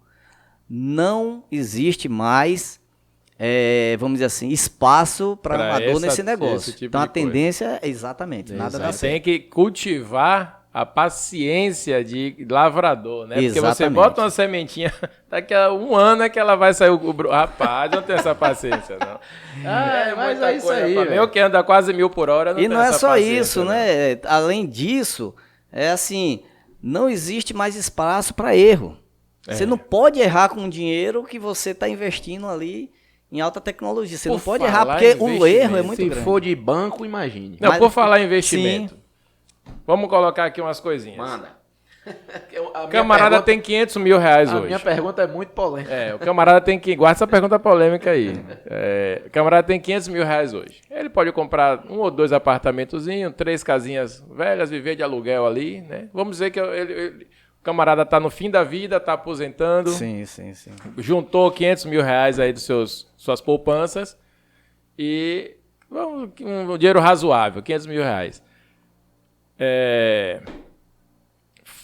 Como é que se diz? Ele pode ter 2, 3 apartamentozinhos ou casinhas novas de aluguel, alguma coisa assim, para compor ali a sua aposentadoria. Ou ele pode pegar esse dinheiro e fazer assim, não, agora eu vou morar na roça. Meu sonho de ter minha fazendinha, minha rocinha, e vou trabalhar com isso aí. Qual é o preço hoje de hectare de terra aqui na região e quanto se precisa ter de capital de giro próprio, sem mexer com o banco? Sim. Para poder a fazenda se pagar, ainda dar o complemento da aposentadoria dele. Então vamos lá. Preço de terra na região, vou colocar como uma média, tá? Uma média de uma fazenda que vai ser trabalhada, em torno de 10 mil, 12 mil reais o hectare. Certo. Tá? Dentro disso você pode achar fazendas de 6 mil, 5 mil, como tem, áreas de 5 mil, ou áreas de 15, 20, 25 mil, 30 mil. O que vai depender é o que já tem de estrutura, região, localização, acesso, entendeu? Por exemplo, se você compra uma área onde já tem uma área de cacau produzindo, já tem uma área de café, ou já tem o cara vai te pedir, já tem uma energia, já tem uma estrutura de beneficiamento, uma aguada já boa. tem uma aguada boa, uma represa feita, um rio. 20 mil, mas em torno entre 10 e 12 mil ainda se compra terras. Tá, então vamos falar aqui. Em 15 mil, mais ou menos alguma coisa feita. 10 hectares é um bom tamanho ou mais ou menos? Aí depende da necessidade da pessoa que vai utilizar. 10 hectares pode ser pequeno, se o cara ainda tem expectativa de que isso seja o seu negócio principal, sua rentabilidade para frente. Sim. Né? Porque 10 hectares você vai tirar aí 20% de 2 hectares da PP, aí depende aquela história que eu falei. Sobrou, sim. Tem a estrutura de sede, então. Pode não lhe dar uma rentabilidade que você quer. Entendi. A não ser que você queira, não. Eu tenho outra fonte de renda, isso aqui vai ser um complemento, mas eu quero minha tranquilidade. Vai valer mais do que tudo isso. Ou vou explorar com turismo, vou explorar com beneficiamento, alguma coisa Fazer assim. alguma coisa. Tá. Eu acho que assim, 100 hectares, 50 hectares, a depender da situação da pessoa no momento, é uma área que já dá para você... Já dá para fazer alguma coisa. Dá para fazer um trabalho muito bom, muito bom, tá? Aí é como eu te falei, depende muito do propósito de quem está comprando, né? Eu quero mais como uma área de lazer, complemento, ir com a família, ficar lá, tal. Então, assim, o que tiver de renda de lá, para mim tá bom. Aí é uma situação. Não, eu vivo e dependo daquilo, toda a minha estrutura, o colégio de meu filho, depende daquilo. Aí é outra coisa. Aí já é business mesmo. Não tá entrando para brincar. Não tá entrando para brincar, não pode errar. Exatamente. Rapaz. Então eu tava fazendo essas contas porque muita gente tem essa Você ideia. já tá com esse dinheiro para comprar a terra e Tô muito mais do que esse dinheiro, eu tô pensando em comprar terra mesmo. Muito mais. Tô com medo até de ser sequestrado já. Bom, você já tem um consultor aqui para fazer minha propaganda, então. A única coisa que me preocupa é que eu tenho que estar lá dentro. Eu não tenho esse tempo ainda. Mas vamos lá. Mas isso é uma verdade. Diga a sua questão polêmica.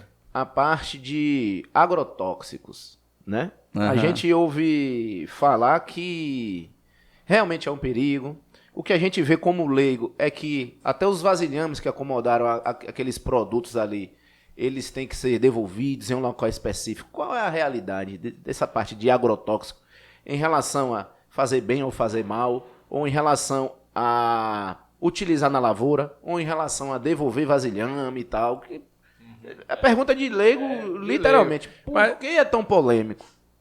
Vamos lá. Rapaz, vocês só estão me colocando bucho, tá vendo aí? Não, eu vou aliviar, Eu sou a favor do agrotóxico. Pronto, me julguem. Eu sou a favor do agrotóxico. Primeiro nós vamos mudar logo. A primeira coisa é a terminologia. Pronto, sim, né? Começa aí. Exatamente. Começa aí, porque existe os lados, né? Polarizados, como a gente tá vendo hoje na política. E isso causa um problema sério na informação das pessoas que são leigas, como você está falando. Então, assim, nem é agrotóxico e nem é defensivo agrícola. A gente chama de agroquímicos. Sim. São produtos químicos que são utilizados no agro. São perigosos? Como toda coisa que é química é perigosa. O que vai definir é o uso. Compra um xarope Vick para você usar. Você virar o vidro todo, você tá morto. Exatamente. Então, um remédio, ele pode ser um veneno a depender de como você utiliza. O veneno e o remédio é dose, né? O que acontece é que nós temos uma legislação, o pessoal não conhece, mas muito severa com relação a isso. Para você ter uma ideia, Laura, um produto, para ser lançado no mercado, ele leva 10 anos, a empresa investe 10 anos de conhecimento, tecnologia, de pesquisa e registro. Passa pelo mapa, Ministério da Agricultura de todo jeito. Então, assim, antigamente, isso cria uma briga entre o ambientalista e o produtor, sempre criou essa briga, né? Mas uma coisa é certa, se não for os agroquímicos, a gente não alimenta o mundo. Esse é o ponto. Eu sou a favor do agroquímico. Porque eu lhe digo. Por conta disso, porque se tudo for gourmet, se tudo for natural, você não tem comida para todo mundo. Vamos lá. O que eu fico preocupado é o seguinte, a gente recebe pilotos aqui do Brasil inteiro. Inclusive aquele cara que é piloto agrícola e que em algum momento ele vai voar para o patrão como piloto executivo. Sim. Ele tá na lavoura do cara, o cara, rapaz, você pilota avião tal aqui, eu então comprei um avião para poder fazer os negócios, vou passar férias e tal. Beleza. O cara pousa aqui, aí vem para o aeroclube, aí numa conversa de 30 minutos ele fala o seguinte, olha, eu sou, na verdade, piloto agrícola. Rapaz, é mesmo? Rapaz, como é que funciona isso aí, tal. Ele, na mesma lavoura, durante um ano, eu faço 30 sobrevoos na mesma área, com insumos, com agroquímicos e tudo mais. Aí eu fiquei, 30 voos num ano na mesma área? Depende disso aí tudo? Aí tomei um susto e falei, bom, vamos perguntar realmente pra quem... Cada fase deve ter uma coisa pra ser aplicada, né? Entendeu? Você toma um susto, irmão. Sim, claro. Acho que eu não corto 30 vezes o cabelo no ano. Então deixa eu te falar Nem uma o coisa. cacau é podado 30 vezes no ano. Então deixa eu te falar uma coisa, pra você ter uma ideia. O pimentão, o tomate são os líderes em pulverizações. Pimentão, por exemplo, ele está quase que em primeiro lugar, seguido pelo tomate. São 2 a 3 aplicações semanais de produtos. Caramba. Entendeu? Tomate e essas culturas, ela tem doenças e pragas que se você não controlar, você não colhe. Então o cara fala assim, não, mas a gente vai fazer orgânico. O nicho do orgânico, beleza, mas 5% do mercado. Hidropônico. Funciona também, né? Tá ali colocado na água, é um ambiente mais controlado. Mas me diga uma coisa, você consegue fazer um trabalho orgânico em 5.000 hectares de plantio, como é a soja, em 100 hectares de cacau? E mesmo que consiga, vai para onde esse preço no final? Exatamente, não se paga. A diferença não paga. Não paga. Tá? Aí você deixa o cara passando fome com o tomate orgânico na prateleira a R$150 o quilo. Mas eu ainda vou fazer um complemento. Mesmo as pessoas que defendem orgânico nas cidades e tal, quando ela vai no mercado e ela vê um mamão com a pinta, ela compra? Ou ela compra aquele que tá bonitinho, lisinho? Na hora que ela vai comprar um tomate e ela vê um fundo preto, que é aquela manchinha, ela traz ou ela traz o que tá limpinho? Isso nem tá manchado, é só machucar. Então, exatamente. Machucou no transporte, ninguém quer mais. Não temos condições de lidar com 100 hectares de mamão, de lavoura, sem o uso do agrotóxico. Agora, o que acontece? Acontece os excessos? Acontece. Acontece. Voltando ao piloto que você falou. Sim. O piloto agroquímico. Existe toda uma legislação que regula isso, como regula qualquer pulverização autorizada. Mas sabe o que é que alguns caras fazem? Eles vão transportar. Você tem uma fazenda aqui e eu tenho uma fazenda aqui. E você está aplicando aqui. Já aconteceu isso. Na região de Montanha, Espírito Santo, lá que eu trabalhei. E eu acho que ainda acontece. E eu contrato ele de cá. Às vezes, sabe onde ele coloca o ajudante do avião? Cara. No tanque de pulverização. Porque aquele avião, às vezes, só cabe uma pessoa, que é o piloto. Porque o resto é bico e tanque. Isso. E ele, para transportar o cara daqui para a fazenda, o cara vem dentro do tanque de pulverização. É verdade. Um absurdo. Era para chegar só o cadáver, né? Entendeu? É um absurdo do absurdo. Então, hoje, a legislação, inclusive, está sendo até mais incisiva com relação à bordadura. O que é bordadura? Você tem a área de plantio, que é essa aqui, e ao lado você tem as instalações, uma cidade, ou você tem a parte de beneficiamento e estrutura. Então, o avião hoje ele não pode pulverizar, a depender do vento, vocês entendem bem disso, até uma determinada, tem que deixar uma faixa de segurança. Que vai ser na mão ali. Exatamente. Tivemos um problema sério, vamos voltar novamente com relação ao agrotóxico, mas tivemos um problema sério assim. Tivemos alguns problemas na região de Camaquã com relação à chegada do café. Principalmente quem não queria se movimentar. Porque, assim, os meninos, existe uma situação assim. Existe o cara que pensa em mudar, que quer mudar. E existe aquele cara que ele está acomodado ali com a roça dele de cacau, deu 2 arrobas ali, ele vai lá, vende, deu para pagar a feira. E ele não quer ver o avanço do outro. Então é aquela inveja assim. Ao invés dele querer trabalhar para chegar onde você chegou, ele quer que você decresça para ficar onde ele está. E aí começou um movimento lá da Secretaria de Agricultura de Camaquã, de contaminação, porque os capixabas estavam contaminando o rio, Pererê, Parará, e os baianos também, e coisa e tal. Aí houve uma assembleia, inclusive, na Câmara de Vereadores, eu fui chamado para ir também. Aí primeiro você começa o seguinte, o secretário de Agricultura da época era um cara completamente leigo. Porque essas prefeituras não botam um agrônomo, como é o Jorge lá em Borarema, que entende, que é secretário de Agricultura. Pega um cara lá que é do partido do coligado e bota lá e o cara não entende.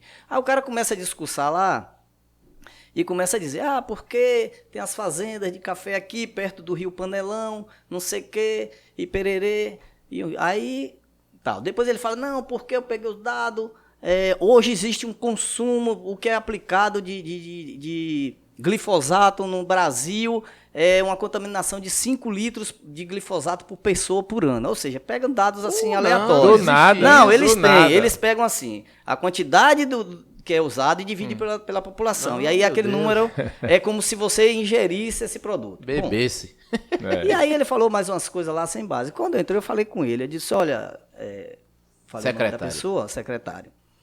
Em primeiro lugar, é o seguinte, o Rio Panelão, ele circula as fazendas, vem lá de cima e ele passa dentro de Camaquã e sai lá embaixo, em outras fazendas. A primeira pergunta que eu quero falar, não só a vocês, a todos, aos senhores. De Camaquã para cima, as pessoas utilizam esse rio, tomam banho, lavam roupa, não utiliza, tanto que tem uns balneários, porque eu sabia que utiliza, beleza, nunca ninguém se intoxicou. Agora minha pergunta é o seguinte, depois que o rio passa aqui na cidade, quem tem coragem de entrar no rio? Porque da forma como você está falando, que tem que ser tratado, então as descargas, quando a pessoa dá uma descarga, que joga todo o dejeto lá, está dentro do rio, está indo direto para o rio. Cadê o tratamento de esgoto da prefeitura? Quem tem condição? Olha a quantidade de lixo, de garrafa PET, de plástico que tem dentro do rio quando ele passa aqui. Ou seja, o rio passa aqui, chega aqui vivo e sai morto. Quer dizer, a culpa é do agro. Então, exatamente. Agora, se o senhor está falando que inadvertidamente ou por negligência, algum produtor pega a sua bomba de produto agrícola, vai no rio e lava essa bomba, realmente esse cara merece cadeia. É verdade. Porque existe todo um protocolo de lavagem. Volto na sua pergunta sobre embalagem vazia.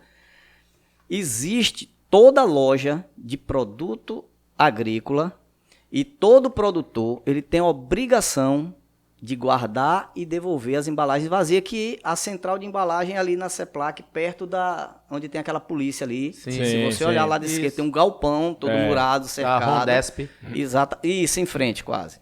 Aquilo ali é o seguinte, todo produto defensivo que você compra numa loja, a loja tem que estar associada, e ela paga R$400, 300 de mensalidade, é isso aí. Ela tem que estar associada a esse órgão.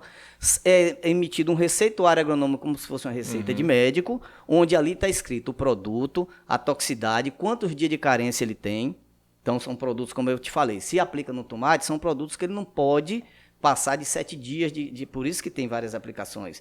O cara tem que colher ele dentro daquele intervalo, depois que o produto perde efeito. Mas vamos lá. Tem especificado se é para aplicar com um motor, se com bomba costal. É um receituário onde o agrônomo, e eu já assinei vários, se responsabiliza. Você pode perder o seu CREA, você pode ser... Entendeu? E isso acompanha aquele produto. A obrigação do produtor é terminar, ele fazer uma tríplice lavagem do produto, do vasilhame. Aquele vasilhame, na maioria das vezes, inclusive vem escrito, impresso no plástico, não reutilizar essa embalagem, é proibido reutilizar. Aí, quem reutiliza está infringindo por conta própria. Mas a intenção é que você guarde essas coisas, pegue a nota fiscal junto com esse receituário e venha trazer aqui. Nós fazíamos para facilitar. O produtor reclama, o produtor quer tudo fácil também. Ah, fica lá em Tabuna, para eu levar esse material lá, não sei o quê. O que é que a gente faz? A gente faz uma campanha junto com com a Arisba ali, onde a gente faz coleta itinerante. Ou seja, eu fiz em Camaquã. Passa o caminhão aí buscando. A gente monta um caminhão específico, vai o pessoal da Arisba paramentado, a gente faz um dia, como se fosse um dia de campo, um dia festivo com os agricultores na cidade, eu já fiz em Camaquã, inclusive agreguei palestra, trouxe gente de fora, eu mesmo falei, fizemos um dia com café da manhã, e ali se concentra todos os produtores da região, leva nas suas picapes aquelas embalagens, lá é classificado, feito os pacotes, tal, o caminhão traz para aqui. Então, isso é feito uma vez por ano e é feito em várias cidades da região para facilitar essa entrega de produtos. Então, bacana. A culpa não é do defensivo nesse sentido.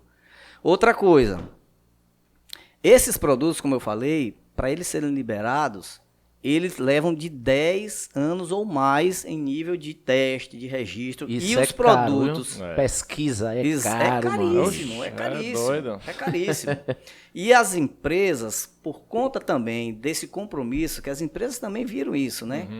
Esse compromisso mais agroecológico da coisa. Então, elas começaram a investir.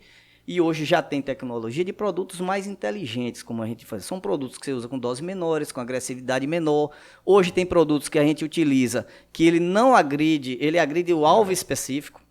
Tipo assim, um produto para acro, ele não vai atingir a joaninha, porque ela tem um sistema diferente. Sim. Entendeu? Eles são seletivos nesse sentido. E existem os produtos biológicos que estão ganhando muita força. Isso quer dizer, tem os biológicos também aí que tá... Pronto, as grandes empresas, inclusive empresas que fabricam produtos químicos, elas estão entrando nesse mercado biológico. E é um mercado de muita rentabilidade. Por quê? é mais caro, de difícil aplicação, porque o biológico, você está mexendo com fungos vivos, material vivo. Então, você tem o primeiro problema que existia para trabalhar com biológico. Acondicionamento. Acondicionamento. Então, vinha aquele fungo no arroz, alguns, a Balvéria, por exemplo, que controla a broca do café, ela vinha num arroz, um arroz cozido, sem sal e tal, onde era inoculado, você tinha que estar com aquilo refrigerado. Aí, energia na fazenda. Lavar numa peneira, tinha um prazo de validade curto, e o pior, Alexandre, é que para você aplicar, você tem que ter as condições climáticas adequadas. Eita. Se você pega o verão, você vai aplicar um fungo, você bate na folha e o sol mata. Já então, acabou. Essa é a dificuldade. O que é que as empresas, e aí vem esses níveis de investimento, estão trabalhando?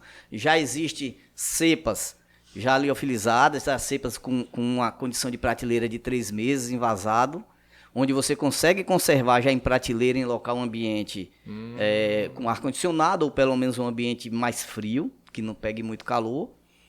E isso está dando condição. Aí já tem material para pulverização, já tem material para jogar via solo, na fertirrigação. São fungos, mas ainda depende. São produtos que você tem que fazer mais aplicações durante o ano, porque o fungo morre com uma certa facilidade. E a gente depende das condições climáticas. Então, assim, tem que esperar um dia nublado. Entendi. Após uma chuva, sabe? Isso é que tem dificultado. Tá? Outra coisa que vai encarecer, né? Outra coisa que a gente tem trabalhado muito, principalmente a área de agronomia, existia ou existe ainda uma cultura, e essa vem capixaba, de que o café precisa de uma área completamente sem sombra e completamente limpa, do jeito que está essa mesa. Hoje a gente já consegue trabalhar com cultura de café, onde você mantém uma faixa entre uma linha e outra de café com plantas, você controla o mato na linha onde está plantado o café, 1 metro para a direita, 1 metro para a esquerda, e no meio você pode manter um braquiária ou um mato, vamos dizer assim, um mato normal que exista lá, nativo, né? E você faz roçagens durante o ano ali, controla, ou pode fazer uma aplicação de um herbicida dessecante durante o ano, que aquele material volta para conservação de solo, tá? Árvore, eu tenho algumas lavouras aqui em Arataca, que foram áreas de cacau degradadas, onde a gente tirou aquelas madeiras mais ruins, curindiba e tal, e manteve o jiquitibá, as árvores boas, o vinhático, o cedro. E o café fica embaixo na sombra fica ali embaixo, sem problema. Não como uma cabruca. Certo. Que aí a produtividade dele cai muito. Ele tem uma característica nesse sentido, ele precisa de luz, processar a fotossíntese, que ele produz muito. Mas você consegue também não ter uma área completamente limpa. Entendeu? Então hoje tem essas tecnologias. Falando um pouco do polêmico, você não tocou, mas eu vou falar. O polêmico do momento, glifosato. O Roundup, o famoso Roundup. Tá.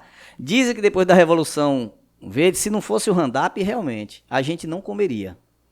Porque ninguém ia ter condições de controlar mato se não fosse o glifosato.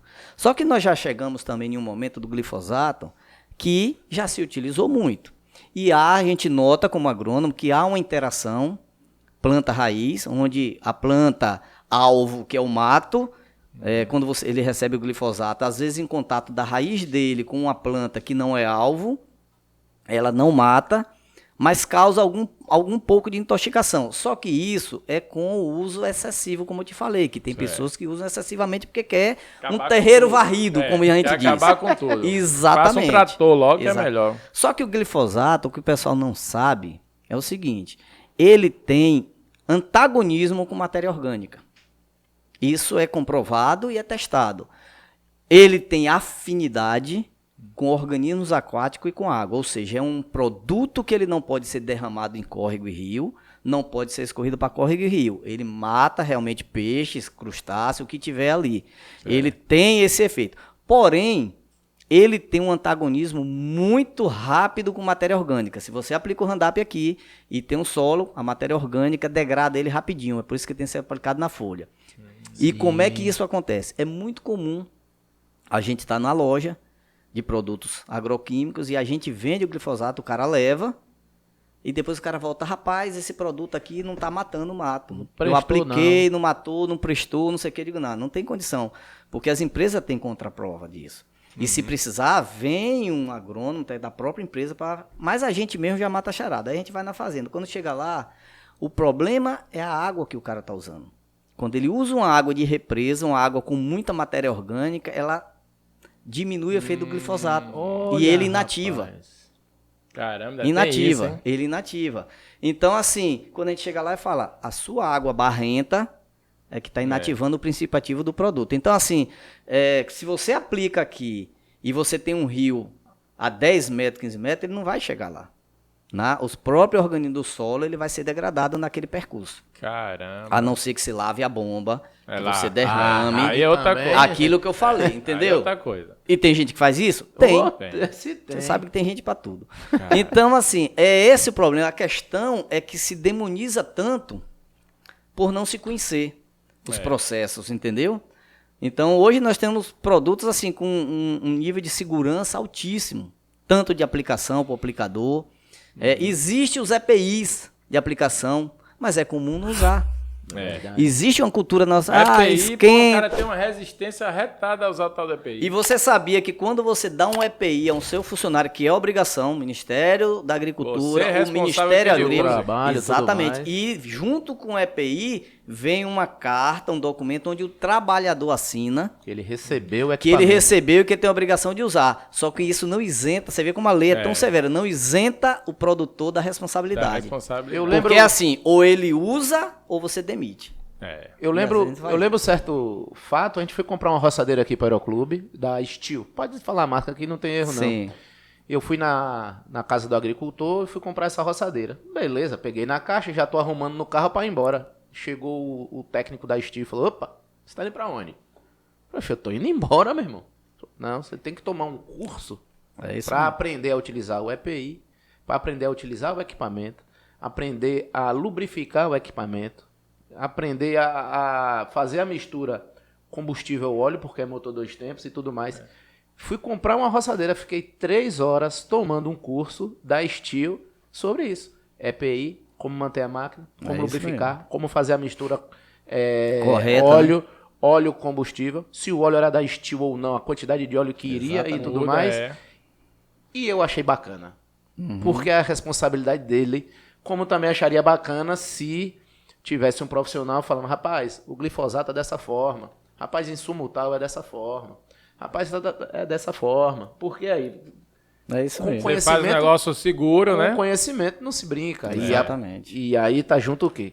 Produtividade. E aí tá junto o quê? A confiança de eu poder pegar um pimentão e um tomate, que a gente vai fazer um vinagrete daqui a pouco para comer um churrasco, e ficar tranquilo. Porque aquele ali tá tudo na dosagem certa. Não é isso aí? Beleza, vamos fazer mais uma rodadinha a rodada final. E a gente volta aí com alguma coisa polêmica. Pronto, polêmica final aí. Esse é um dos mais polêmicos, viu? Dá pano pra manga pra conversar muito aqui. A gente tem deixado bem pro final, rapaz. Não sei como é que você não apanhou em casa ainda. Vamos falar de festa da hora. A Bia tá aqui doida pra chegar a hora de festa da hora, que é da mamãe dela, viu? Quer falar sobre festa da hora hoje? É porque tinha lá, ó, com vergonha. Tá com frio, Bia, tá com frio, Festa da hora 1, entra aqui. O que essas meninas fazem, rapaz? Fazem de tudo, eu não sei nem falar tudo. Entra aqui que você vai ver. É patrocínio mais... Pega lá o negócio, João. É o patrocínio mais doido que a gente tem, porque, ó, adesivo para você colocar em copo de vinil, toda a parte de festa de criança, temática que você quiser. Eu quero fazer um tema agora, sei lá, Pantera Cor-de-Rosa. Tem, elas entendeu? fazem. Você não tem mais no mercado. Você vai numa loja de festa, não tem Pantera Cor-de-Rosa, não tem lá. Não tem, são muitos temas hoje, muitos desenhos animados, muitas coisas que as pessoas olham.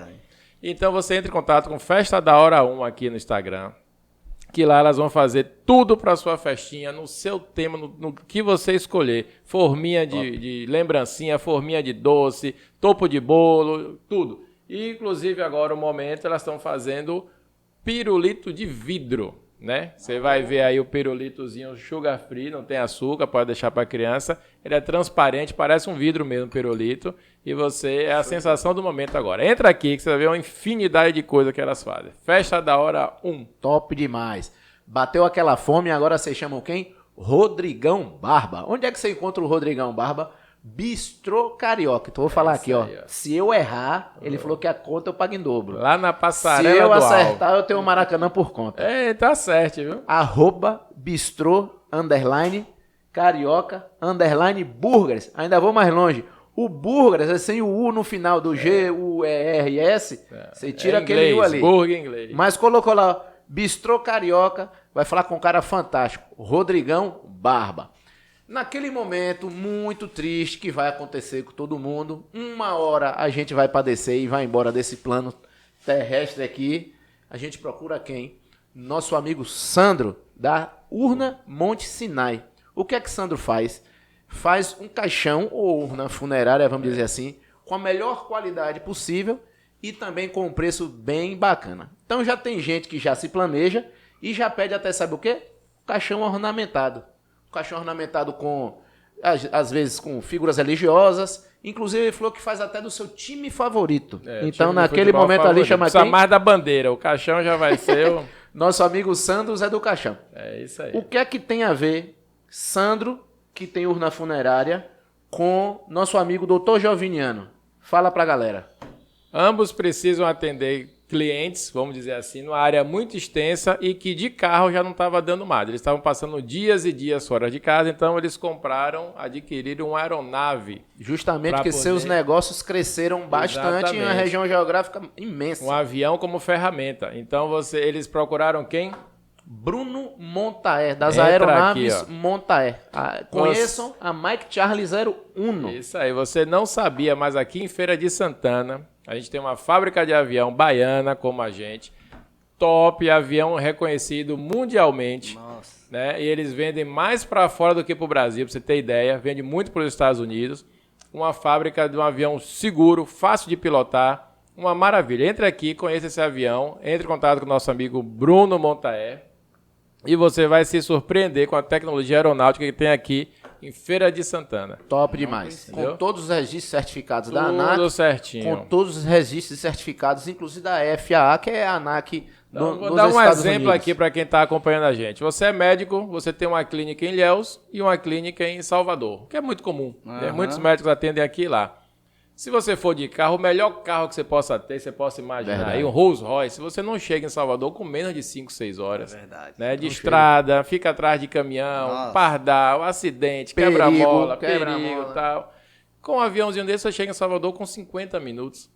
Então, quanto custa seu tempo? Né? E esse avião é mais barato que muito carro que está andando na rua aí, viu? Então, presta atenção. Pare de bater volante, viu? Durante muito tempo. E venha voar com a gente. Qual é a grande vantagem? Dormir em casa.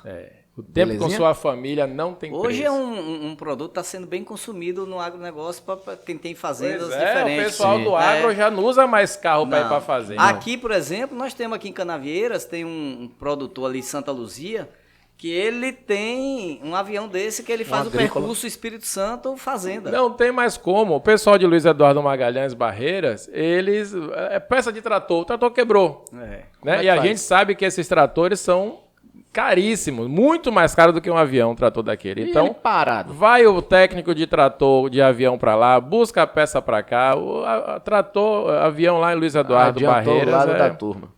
E essa é a nossa patrocinadora... menino. Não vou dizer mais não, né? Não, melhor patrocinadora que tem aqui. Ela oferece direto para o nosso convidado. Pode abrir. Gente. Dona obrigado. Élida. Quer que eu fale o arroba dela? Fala, porque esse é um trava-língua. Vou botar aqui, ó, que ele tá abrindo. Vai entrar aqui. Vai entrar aqui, ó, na sua frente. Arroba @Delícia Élida Celine. É isso aí. Tanto bolos. Esse aí qual é o nome? Esse é um bolo piscininha. Top. Vocês vão comer esse bolo daqui a pouco. Marca ela quando vocês estiverem lá. Ela adora que seja marcada. Pode mexer.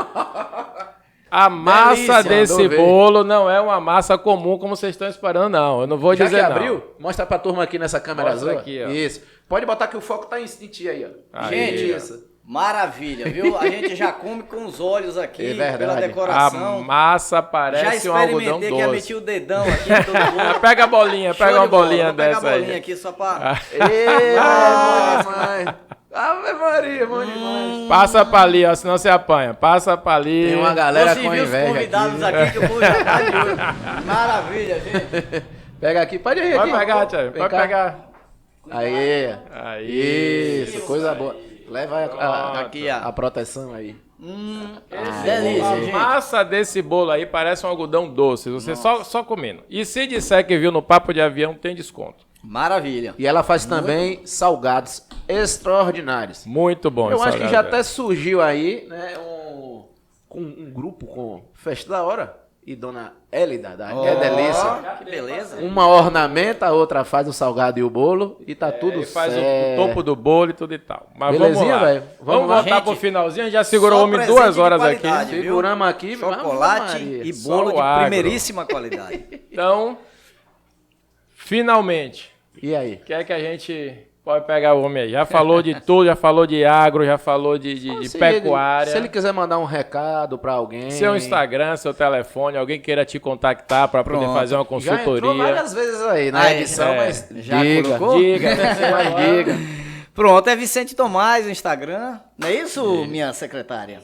Pronto, eu tenho uma secretária aqui que me assessora nesses momentos. Vicente Tomás, pode entrar em contato com a gente, pode conversar Telefone, com a para gente. quem gosta de telefone. É 73, também o WhatsApp, 739-8229-7800. Então a gente pode conversar um pouco mais com tranquilidade e estamos à disposição. Dá para chegar numa fazenda, fazer uma visão geral do que tá com diagnóstico. Então, Alexandre, dá sim. Hoje eu trabalho numa empresa, né, de revenda de produtos, mas eu tenho também uma consultoria que eu desenvolvo na região. Então, eu tenho consultoria na área de cacau, na área de café. Então, o primeiro passo seria isso, é pegar a pessoa, ir na fazenda e fazer um diagnóstico geral do que já tem ou do que vai ser feito. Tá. E a partir daí traçar um plano de trabalho, de acompanhamento para a gente começar a executar as etapas. Você falou da graviola aí. Tem alguma coisa que a gente que tá aí embrionário, alguém tá mexendo, tipo chocolate, como foi em 2012, 2013, que já é uma realidade hoje, que tá mudando realmente a cara da região. A graviola tá entrando aí. Tem alguma outra cultura que tem alguém mexendo devagarzinho, mas que pode explodir aqui e trazer um grande benefício para a gente? Tem alguma coisa vindo aí? Aqui exatamente nessa região, as culturas já estão mais consolidadas, né? O maracujá entra bem, parece que tem uma turma, não visitei ainda, aqui na região de Una, avançando com abacaxi. Né, a cultura do abacaxi. Agora, tem uma novidade aqui no extremo sul. Anota. Por conta da topografia que ajuda mais, né? O extremo sul era conhecido por pastagens, café e mamão, as culturas principais, maracujá também, aí vem as secundárias. Porém, de alguns anos para cá, uns 3 anos, eles vêm com grande sucesso plantando áreas de milho. Milho. Então estão vendendo milho para milho verde, mas principalmente milho para silagem. Dentro daquilo que eu falei lá atrás sobre você otimizar o pasto, sobre tornar o pasto uma agricultura, com uma adubação. Então, assim, o milho hoje está se tornando uma silagem, que é uma silagem rica, né? Onde você tem ali o material volumoso enriquecido com o milho, né? Já direto. Ele serve até flocado pro boi, né? O milho já flocado, que aí ele come menos e rende mais, uma coisa assim. Exatamente. Então, assim, isso tá já bem consolidado. Áreas que eram café foram transformadas, até por conta da topografia, que lá tem muita topografia plana. Mas o mais recente agora, que ainda a gente não sabe, ainda está em caso de segredo, é soja. Soja? Estão testando. Eita, agora eu quero ver. Pois é, aí estão testando lá, tem uma fazenda que ainda não foi divulgada porque eles estão em estudo.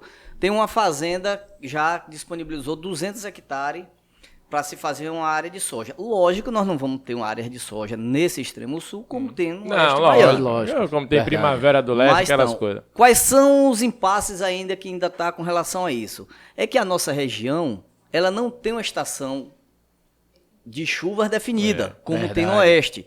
E soja, como feijão, se você tiver uma semana, 15 dias de colheita e chover, ela germina na vargem. Então, assim, soube que a Embrapa já visitou a área, estão estudando uma variedade, estão estudando uma janela de plantio e de colheita, então estão ajustando isso. De repente tem que irrigar. Pô, até lá, Luiz Eduardo Barreira está irrigado. Lá pivô, né? Lá tem muito pivô. De então, repente assim, vai ter que irrigar aqui também.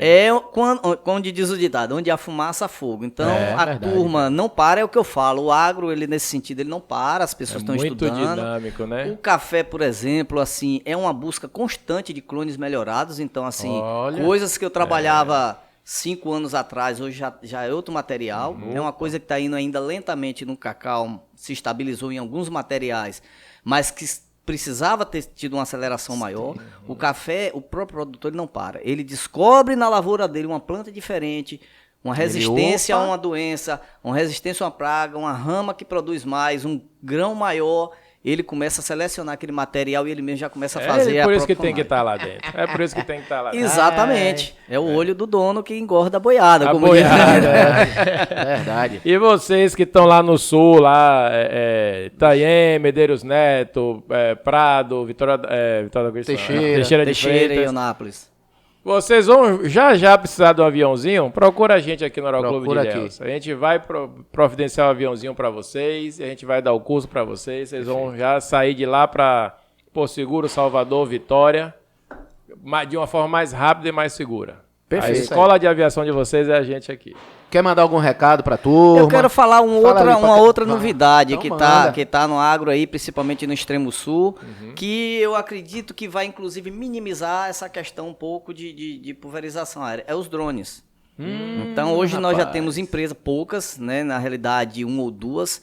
Eu tenho um cliente, inclusive, que ele tem uma loja e ele tem 3 drones hoje, onde trabalha no Espírito Santo e aqui na Bahia. E ele já faz a pulverização. Pode falar o nome da loja, faz a propaganda dele. A Solo Fértil de Adriano, aí em Itabela. Pronto. A Solo Fértil, viu, Adriano? Um grande abraço para você aí que está fazendo um trabalho de excelência. E Adriano, ele tem 2 modalidades de trabalhar. Uma, o produtor compra os produtos dele e aluga a hora, a hora drone, ou já fecha com ele o pacote. Rapaz, onde ele faz a recomendação, eles têm a equipe de agrônomos, então ele já fecha o pacote do que vai ser pulverizado, ele consegue uma condição de preço melhor nos produtos e na hora drone. Fantástico. E aí ele vem, aplica com a nível de segurança. Exato. Tem área que o avião não vai. Exatamente. Beira de morro, não sei o Sim, quê, muita fiação elétrica, essas coisas. Beira não vai. de floresta. Banana né? é um problema para avião. Sempre a banana né? tá numa ribanceira, né? Sim. Raramente a banana tá num plano. Exatamente. Mamão não, mamão é tranquilo, melancia é tranquilo, mas a banana é complicado para aviação. Pois é. Então a turma assim, de drone agora. A turma do avião tá com o espaço garantido, porque tem aquelas áreas grandes, né? Um drone também é área muito grande, já cada é mais um no seu cada Existe qual. espaço e tem espaço para todo Existe, mundo sim. e que isso cresça e gere mais emprego, mais trabalho. Você que está sem fazer nada, veja aí que o agro pode ser a sua solução. Beleza? Vamos encerrando? Meu velho. Bora? Vou dar um recado então Manda. final. Nessa Olha câmera aqui, azul aí. Então, a gente na realidade conversaria aqui o dia inteiro, porque são Muito. assuntos que eu gosto, né? Então o assunto é muito grande, assunto polêmico, assunto para ser destrinchado. A gente fez na realidade uma pincelada de tudo um pouquinho, né? aí. O recado que eu deixo é a questão do profissionalismo na agricultura. Então, assim, seja independente de que região for, se a gente não caminhar, as coisas estão cada dia mais disputadas, os insumos estão caros, a tecnologia tem um valor agregado, então a gente tem que estar dentro, se quiser ter uma rentabilidade, parar de ter a fazenda como um ambiente de final de semana e depois reclamar porque não produz, tem que estar dentro, tem que ter uma visão, tem que sair para buscar curso, sair para ver oportunidades. Então, assim, isso também está movimentando os meninos hoje, que é esse intercâmbio. Então, produtores saindo para visitar. O Senar está fazendo um trabalho bom também, de assistência técnica, de acompanhamento, de intercalar e intercambiar produtores. Então, está interessante também. O pessoal recebe o outro de braços abertos. Recebe de braços fazenda. abertos. A maioria dos produtores não tem. Não tem aquela coisa de, não venha ver minha produção, meus segredos. O produtor moderno hoje, o produtor que ele tem confiança no trabalho dele, não tem esconder. Os próprios técnicos, agrônomos também, não tem mais isso. A gente está aberto para falar, para conversar, para discutir, trocar ideia. Não tem mais esse negócio de ficar escondendo. Na realidade, diz o seguinte, tem um ditado que diz o seguinte, que uma das coisas que quanto mais você divide, mais cresce a informação. Quanto mais você compartilha, mais divide, mais multiplica. Mais multiplica. Então, é nesse viés que a gente vai, nós estamos que aí. Legal. Quem quiser manter contato para a gente conversar um pouco, espero que ter elucidado alguns assuntos aqui. Acho que eu vou comprar a fazenda. Vou pegar meus 5 milhões guardados. E vamos trabalhar. Maravilha. Como é que a gente encerra mesmo? Uma salva de palmas para nós mesmos. Obrigado por ter plateia aí. Com plateia hoje. Agradecendo a todos, né? Agradecendo a todos os ouvintes aí. Agradecendo aos meninos por trazerem isso para vocês, que tem contribuído de forma impecável na região, assim, tem Massa. crescido muito esse espaço aqui. E agradecer a plateia, né? A plateia, inclusive, juvenil, que tá aqui, as crianças resistindo aqui ao frio do ar-condicionado. Verdade. Tô doida pra ir pro Bom te solzinho ali. Obrigado por ter vindo no final de semana. A gente sabe que você é período de Verdade. descanso, mas deu essa moralzinha pra gente aqui. Estamos juntos, a gente tá falando do que gosta. Um grande Valeu, abraço. galera. Forte abraço. Obrigado.